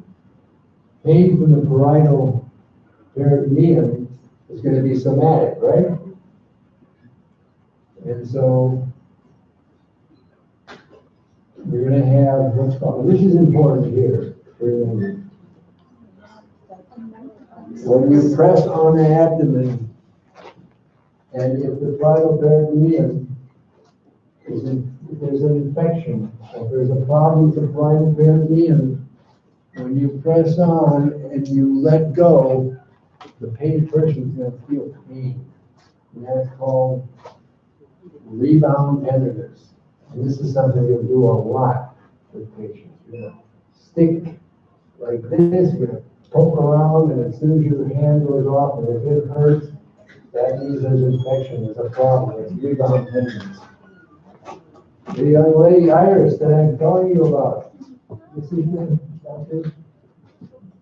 I'm referring people to. Oh, wow, Maria. Thank you. I'm here, I'm going in the back to listen to your talk. I hope some of them are. Is the rebound tenderness when you let go of the peritoneum, or when you press down and hurt? So you press down, it seems like it hurt them, but it's the relaxation that causes the pain. That's why it's called rebound. But remember that term. It's important in the clinic. Clinical applications, we have esophageal varices. These are going to come from a lot of different reasons. Reflux, something you eat or drink is bad for you. Common cause is cirrhosis of the liver, where you have a backup, you're going to have esophageal varices. Pyrosis or heartburn is just, again, is reflux of acid into your esophagus through the cardiac sphincter. And the two epitheliums are different to the V-line, so that epithelium in the esophagus is not protected, and it hurts. Okay, remember that. And diaphragmatic hernias. You'll get this again in embryo because you're going to have congenital. He's going to describe congenital hernias where you have failure of some other different things to form, and then it's usually on the stomach and spleen herniating into your thoracic cavity. Acquired from reaching the esophageal hiatus, hiatal hernia, sliding hiatal hernias, rolling, these are different terms. Hiatal hernia is the most common term that I use. And the weakening of the hiatus. The hiatus is the spot through the diaphragm where the esophagus comes. It has cruise, and so if they're weakened, the stomach can push up into the, so here we have hiatal hernia, sliding hernia. This is one, the stomach moving up into your diaphragm. This is you can see here, in the X-ray, or this little MRI, I guess. We have a hiatal hernia. This is the gastroesophageal junction. This is where you have your cardiac sphincter. This is up in the thorax. That should be down here. And some of your stomach has come up, just like here. Okay? So that's a hiatal hernia. Sliding. Herniaesophageal hernia. This is where the esophagus pretty much stays where it belongs. This is your Z-line. But a portion of the stomach herniates through the hiatus. So that's a para-esophageal. Not as common as, you can get a mixed one, which is going to include the esophagus. And the hiatal, again, is the most important. And he'll show you some of this in imaging. Okay, small intestine, duodenum, jejunum, and ileum. So here we have this is your duodenum. Your jejunum is going to be over here somewhere in there. It's going to be in the ileum, and it's going to go ileocecal junction, and then it's going to go all this way. So this is a diagram. These are the structures that are going to add to the digestive, they're not part of the digestive, they're accessory organs to the digestive system. This is kind of a histo thing, but you do need to know that these plexes are innervated by the parasympathetic fibers. There's the names for them here. The meningeal plexus and submucosal is the term associated now, but was the Auerbach and Meissner years ago. And these are the layers. You have a muscular externus, you have a longitudinal layer here, and then you have a circular layer here. And this is muscular mucosa, which is mucosal. So we really consider just two. In the stomach, there's three that are transverse muscle also. So you should know that this is where the parasympathetic fibers end up in these plexes here. Sympathetics come in, but they don't deal with that plexus. The duodenum, okay, this is, I'm going to go over this again in your text. These things are kind of jumbling around. It's also in your lab guide, but I'm trying to present it kind of like the lab guide does. We'll go into more detail tomorrow on the duodenum and its innervation, reflex lines, of what's right. So here's the duodenum and the duodenum. And this first part is transverse. This is peritoneal. The rest of it is rectoperitoneal. And so it hits this part right here, which is jejunum. This is the ascending. That's peritoneal. And you're going to have a ligament of Treitz, which is a part of this hiatus from the aorta, which is a muscle that's going to support this. There's a junction right here where the duodenum turns into jejunum. And there is a possibility of herniation in there because this ligament holds it up. You'll see in the cadaver. It's hard to explain when you explain.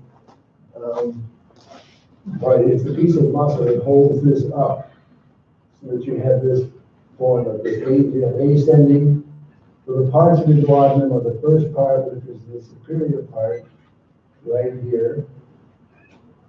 And then you have the second part, which is the descending. Now, this is part is gonna contain, your ampulla from the pancreas and from the liver, where you're gonna get all your enzymes passing into the duodenum, where it's gonna break down carbohydrates, so forth, so forth.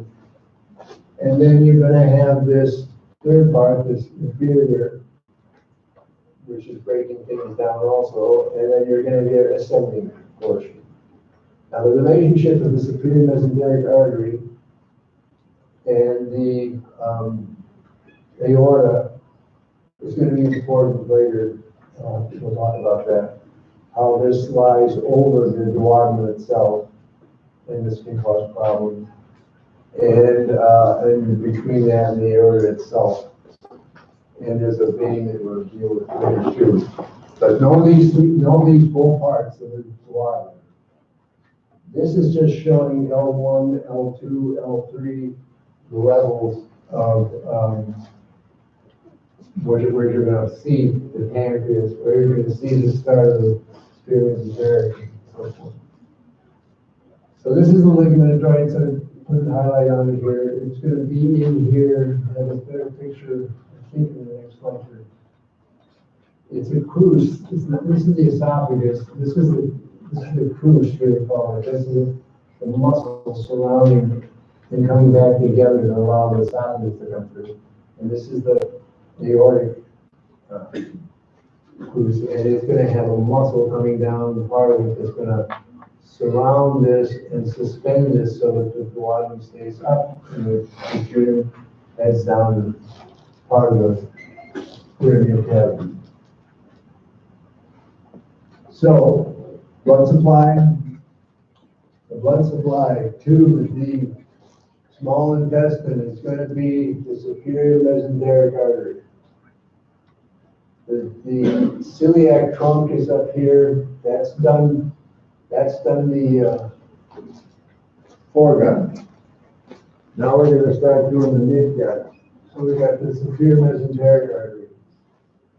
And it's going to supply all of the celiac is going to do some of this duodenum, but so is the superior mesenteric. Duodenum has a dual.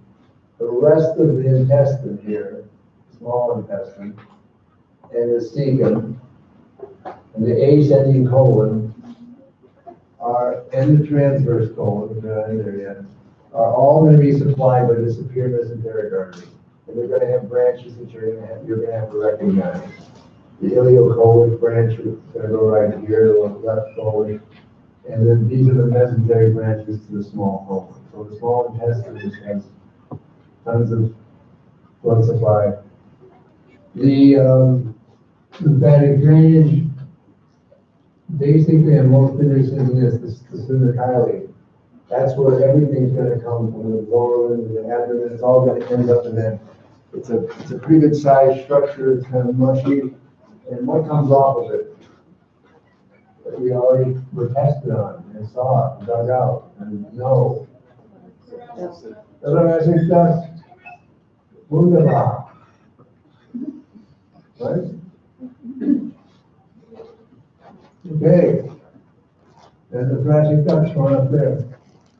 Now, we're going to do this at some point. I have a sample of it on the web in the lab. You're going to look at, this is in the old days when you always did laparotomies, which is a big bikini cut, so you miss the ilioadrenal ligament with epigastric and cut like this, and then you bring the bowels out and you throw them on the chest. And when it was back in the 70s, the place was the air conditioning, the steam would be coming off of these bowels, and you have them connected to the mesentery, and then you would just take the bowel and just fold it back into the abdomen, looking for whatever the problem was. If it was necrosis, torsion, infections, whatever. And some people didn't like that, seeing the bowel overall sitting on top of the person's chest. But then also, if you want to know what's jejunum and what's ileum, by the light, it's easy to see. The jejunum has these vasa recta, which are long arteries. your mesentery. They're very, you'll see them, you can pick up your, some of them you can see a little clearly, some of the mesentery is a little thicker and it's not easy, but you're gonna dissect out. And so you're gonna have long vasa recta and small arcades. And then for the ilium, there's no absorptions done here mostly in the, there's really no absorption done in the ilium, it's more water. There's different things that, the jejunum to see this, and a section of the ilium to see this. It's very obvious when you see it. So is it jejunum or is it ilium? This is what you're going to. Large intestine. So here we have the large intestine. One of these intestines. Here's the cecum, the appendix, the jejunum, the ileocecal junction, the ascending colon, right hepatic flexure, transverse colon, left hepatic, splenic flexure, because the liver is up here and the spleen is over here. Descending colon, sigmoid colon, rectum, So you should know what is peritoneal and what's retroperitoneal in this colon. All right? The cecum peritoneal, the ascending colon is retroperitoneal. The transverse colon is peritoneal because there's a mesentery. So is this. There's a mesentery that's going to go to the stomach and over to the. Oh, we'll get to that when we see it in the cadaver. So it's going to have a mesocolon here. And then you're going to have the descending colon has no mesentery, so it's retroperitoneal. The sigmoid colon has a mesentery, so it is peritoneal. And then just a portion of this is peritoneal. Most of the rectum is retroperitoneal. And so you should realize that. The pericolonic gutters, I have a slide in here. I'll show you. They're important for infection. They're next to the right on either side of the ascending and descending colon. And if you get an infection in your abdomen or an infection higher up, stomach or the liver, these pericolonic gutters can transfer infection either way. They're on the side, so see them due to dissection. Pericolonic gutters are spaces grooves between the lateral aspect of the ascending and descending colon and the posterior lateral abdominal wall. So they can be right here and they can be right here. So blood supply again. Severe mesenteric artery. Splenic supply. All the mesenteric, see these are the long vascular, these are short, these are arcades here. You can see this is jejunum, this is ilium. And so you have the branches, these are all mesenteric branches. Then you have an ileocolon artery, which means it's going to take ileocolon right to this junction here of the ilium and the cecum. So you'll have a ileocecal artery.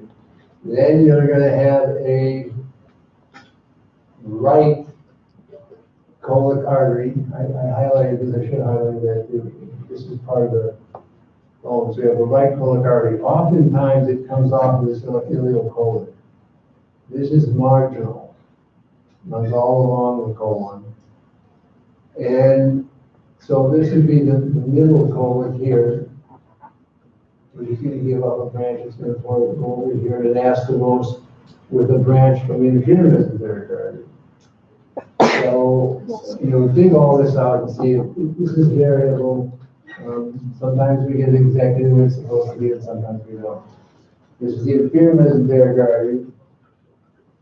That's a little low for the bottom. But, you're going to have a left colic, an ascending colic.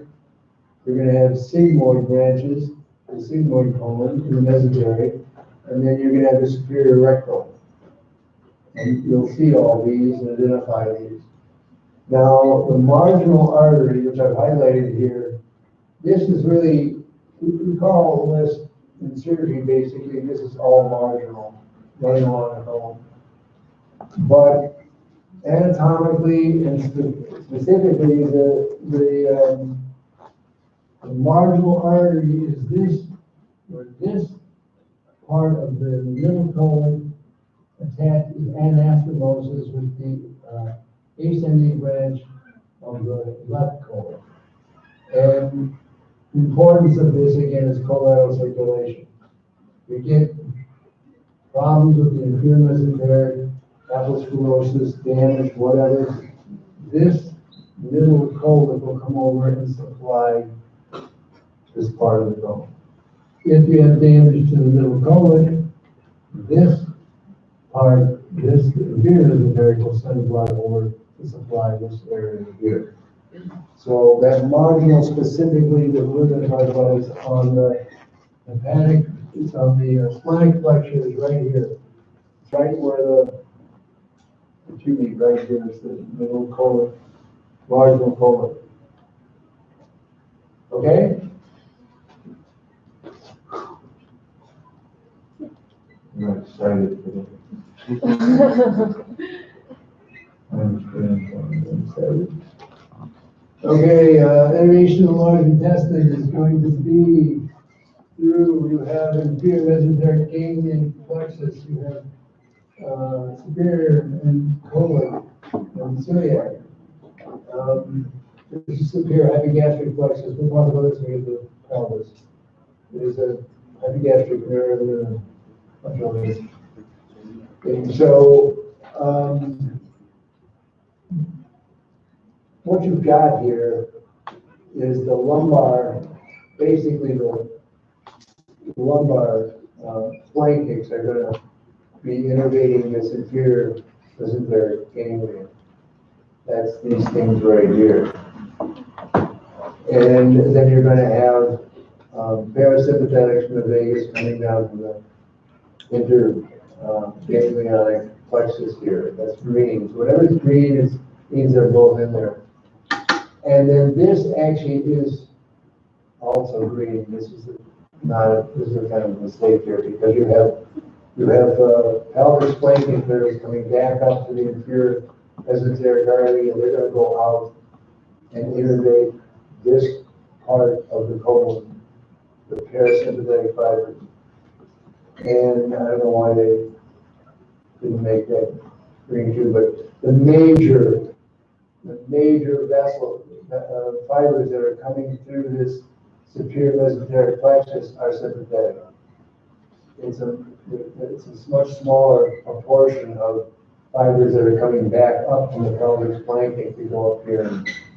But they're going to go out, so they have to be, the only way they can get there, you can see, these vessels are how these nerves get to the organs. They get there by vascular plexus.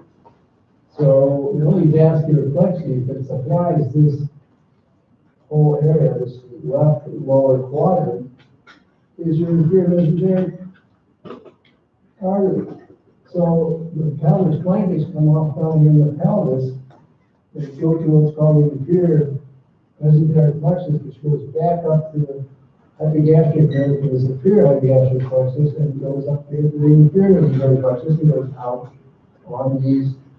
See how these green things are? That's all sympathetic and parasympathetics going on to those areas. So remember that pelvis flanking thing.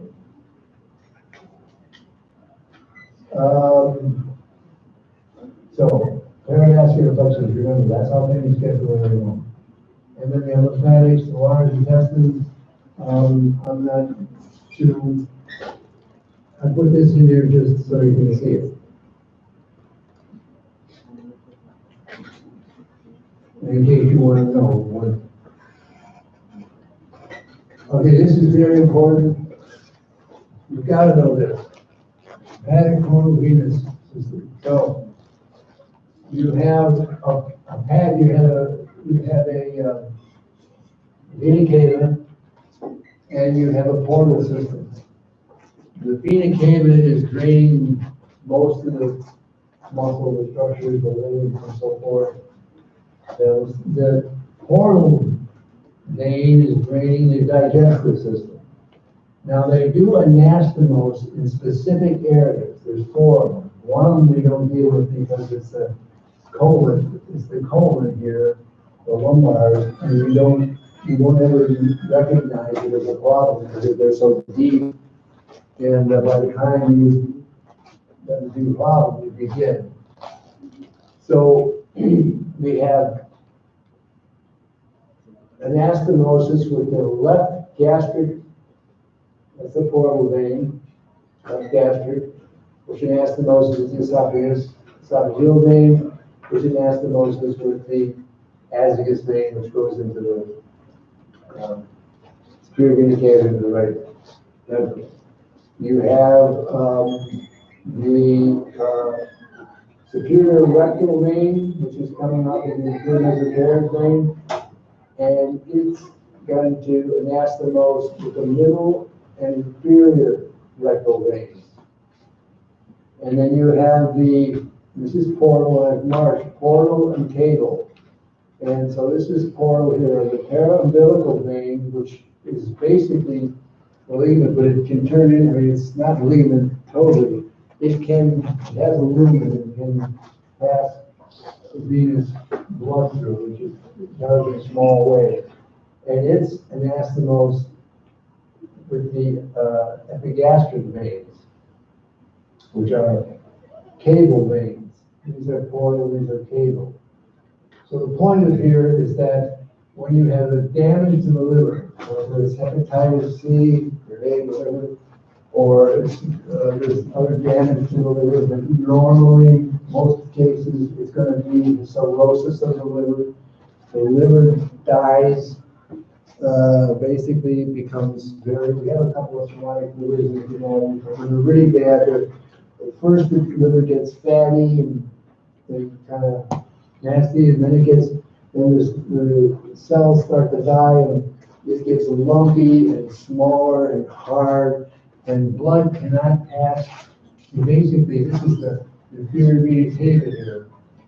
This portal vein goes through all the works done in the liver, and then there's 3 veins that you can make any number, but usually it's 3 hepatic veins that dump the blood back into the inferior vena cava, so it can get oxygenated. Well, with cirrhosis, bad cirrhosis, this blood can't go through the liver. So it has to follow an alternative route, and that's these portal cable shunts. So if you have cirrhosis, you're going to have, with this shunt right here, you're going to get esophageal varices. Bad. That people projectile black blood out when they're collecting blood. These varices are breaking, collecting in their stomach, and they'll have these projectile ceiling. This looks like something out of what's that one of the little things going around? Yeah, looks like that. It's black. It's black blood. Anyway, varices, subdural varices. Know these 2. Know this anastomosis. The other is internal hemorrhoids. For this superior rectal vein is going to, so all, they're going back in the veins that aren't used to having this big flow, so they're causing problems. Hemorrhoids down here, and they're serious. They can, thus you can bleed out badly with that. And then you have caput medusa here. These epigastric veins become swollen, and you have these big veins on the abdomen. And caput medusa is the medusa, the lady in Greek tragedies. You look at her, she had a head of snakes, If you look at her, you turn to stone. And so the caput medusa is supposed to be like the snakes coming out of the abdomen. I've got some pictures of those. So these 3 things you need to know. You need to know. You have to know portal cable shunts. The 4th one is between these portal veins and then the middle colons. These that are coming off to go into the portal system, but there's, cable lumbar branches that are coming off the inferior vena cava, that they can cause problems too, but they're so deep that there's never be a sign for that. So no knees, that's real important. And then the way you can fix it, the most common is to take the splenic, we can't fix it, but I mean, this is a thing here. The most common is to take the splenic vein and attach it to the left renal vein. This is a portal cable shown here. This is the cava, this is the inferior cava, that's the portal vein. So all the blood coming from, this is the superior mesenteric vein. So you're going to get everything going to the superior, and it's going to come back this way, it's going to go into here. It's not, it can't go in here because it's blocked. So it will automatically go back into here, and we kind of go up the inferior cava into the right here. And this is what it is, the surface of a cirrhotic liver looks like. It didn't look good.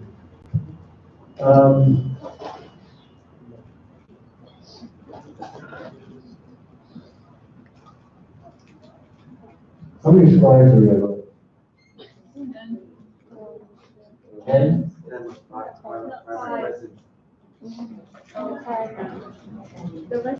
All right, sympathetic supply, because that means tomorrow will be a shorter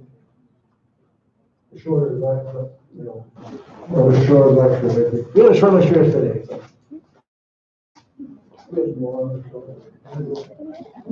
Sympathetic supply, okay?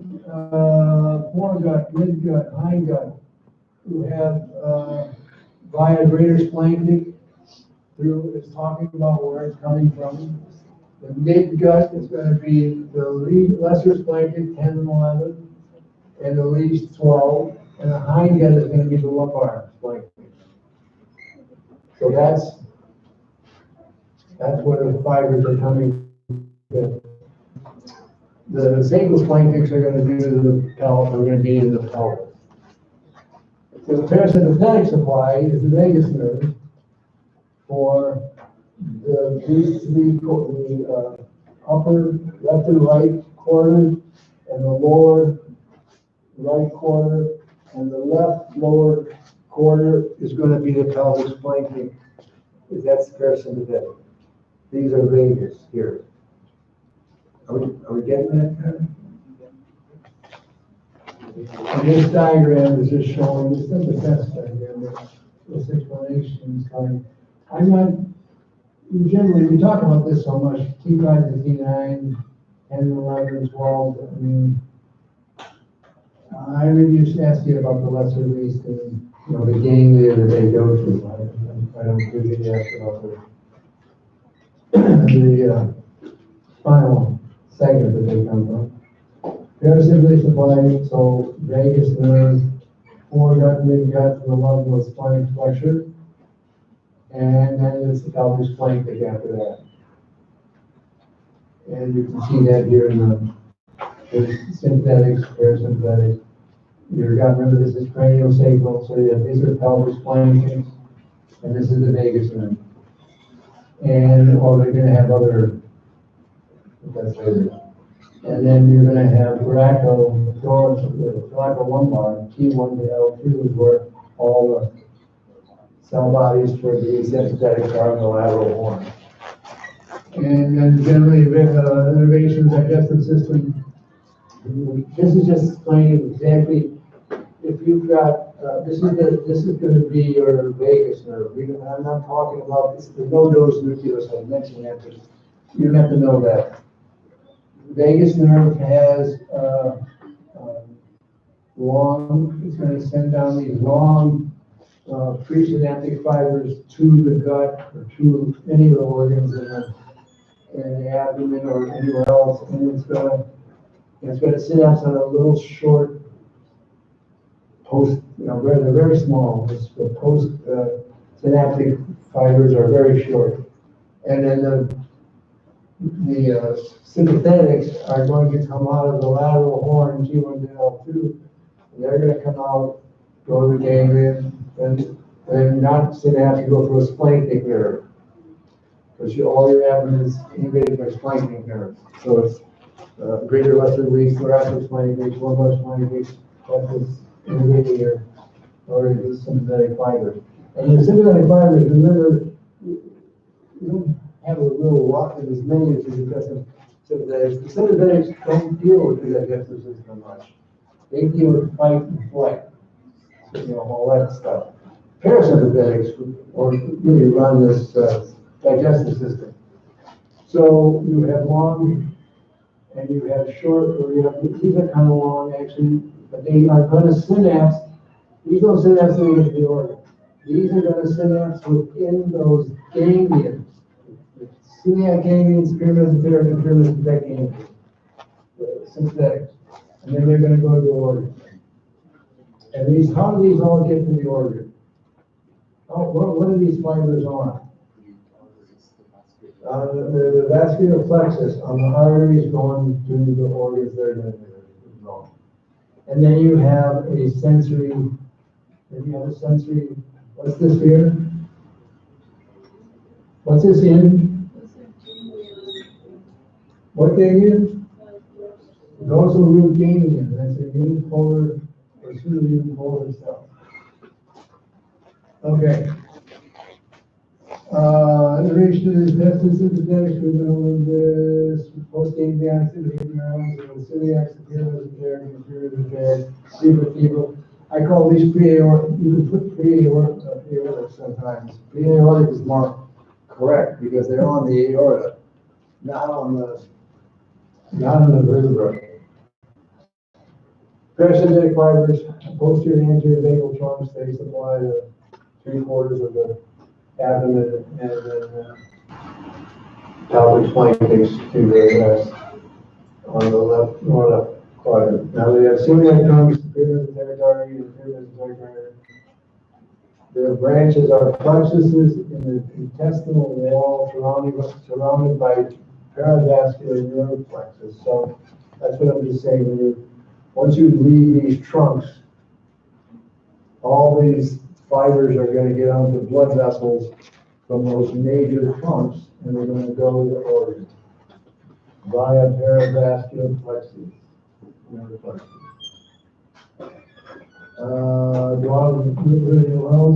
You need to answer to ask questions about this, so you should know that all the organ building again, and the pancreas, relationships in the superior artery and all this, and what's going to be affected.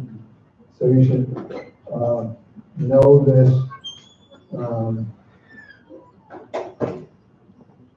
The relationship with the duodenum, with the pancreas, and the vessels that are going through it.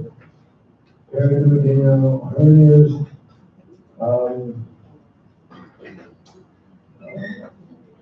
You can get a loop in the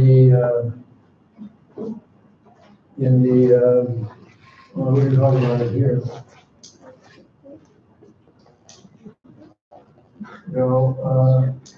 This is going to be where you get the grooves hanging onto the ascending colon, ascending duodenum, the jejunum starts, and you're going to get a hernia where you get a sac folds in there. And you'll see that in the cadaver, so I'm not explaining it too well, but you're going to do that. And then ischemia of the intestine. This can be all kinds of reasons for this. And again, we can image better now. You can go and repair this with endoscopies, or you can open up the abdomen. You can open it up as much as they used to, because that's a long stay in the hospital, and you do endoscopic surgery and they're out in the day. Iliotibial, this is, you're going to remember this. We'll talk about this in physiology. Nephros diverticulum. This is a remnant, and it has a specific area And if you find one, it's at least 3% of the population has a medical primary thinking. And it's because of the development in the embryonic tissues that's missing, is wrong.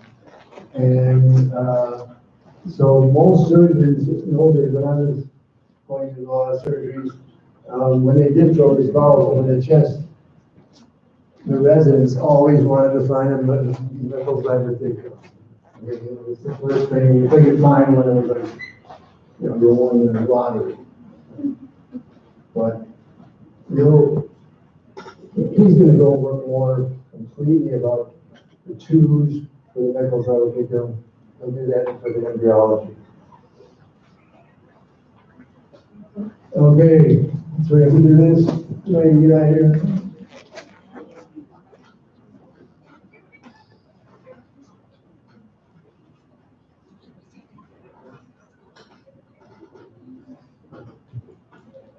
We should know this. There's two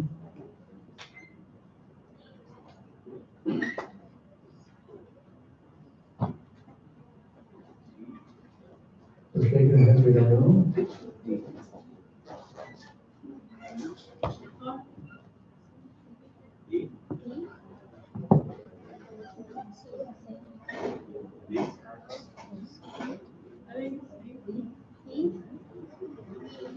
It's going to be E. The common comes off the celiac trunk, gives off the right gastric, and then becomes the cystic.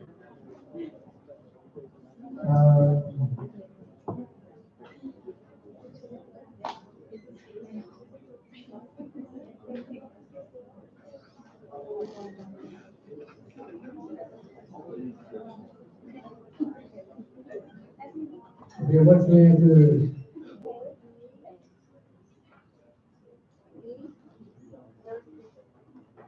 We got some answers up here. Any answers back there? A. What is A? Good.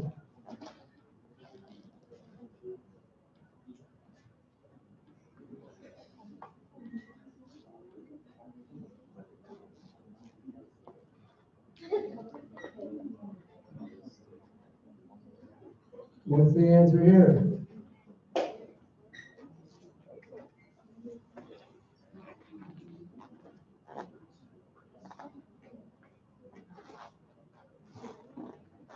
Well, we got a couple of right answers. Let's figure one. Okay, it's A. The teniacoli are three muscles that run the length of the colon, and they form the house strip for the fecal material.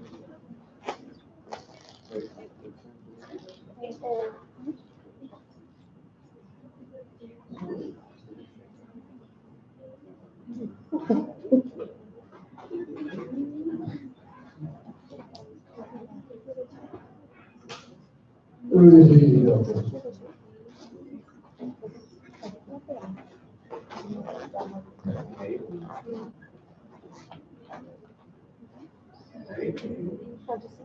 All together? A, yes. Because,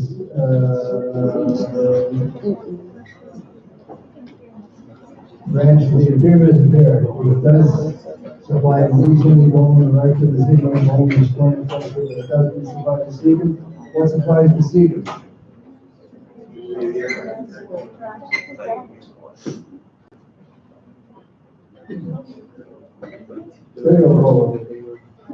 Iliac bone, which is off of the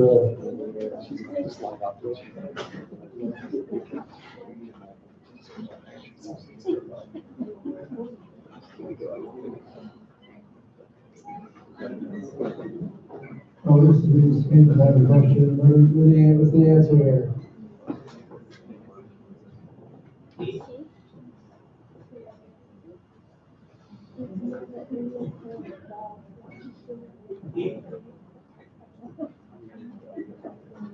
Which one?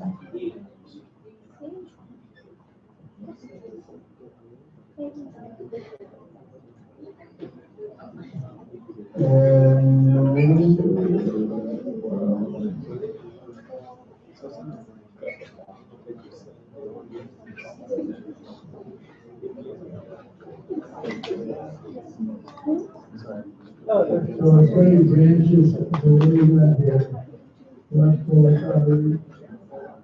Branches of the knowledge blanket here, it's gonna be C. Can you figure that out? Why? Because the left lower quadrant is where those are, and that's where the knowledge blanket. And then you're gonna have the left quarter, perhaps you can do as a power supply. So the answer is two.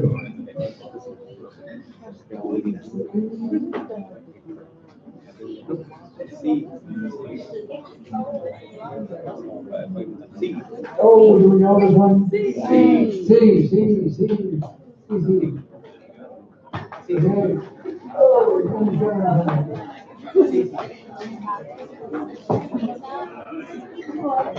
Oh, yeah.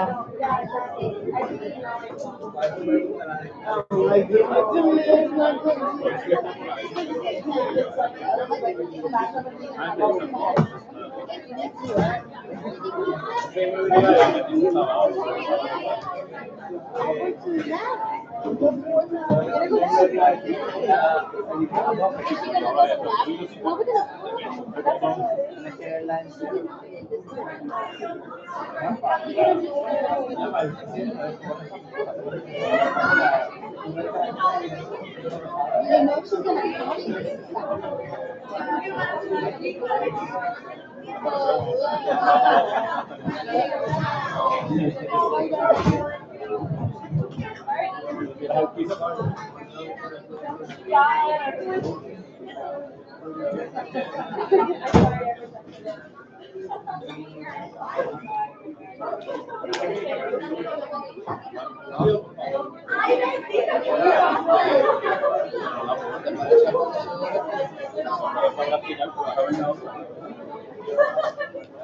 Why did you buy them? You're gonna eat them though.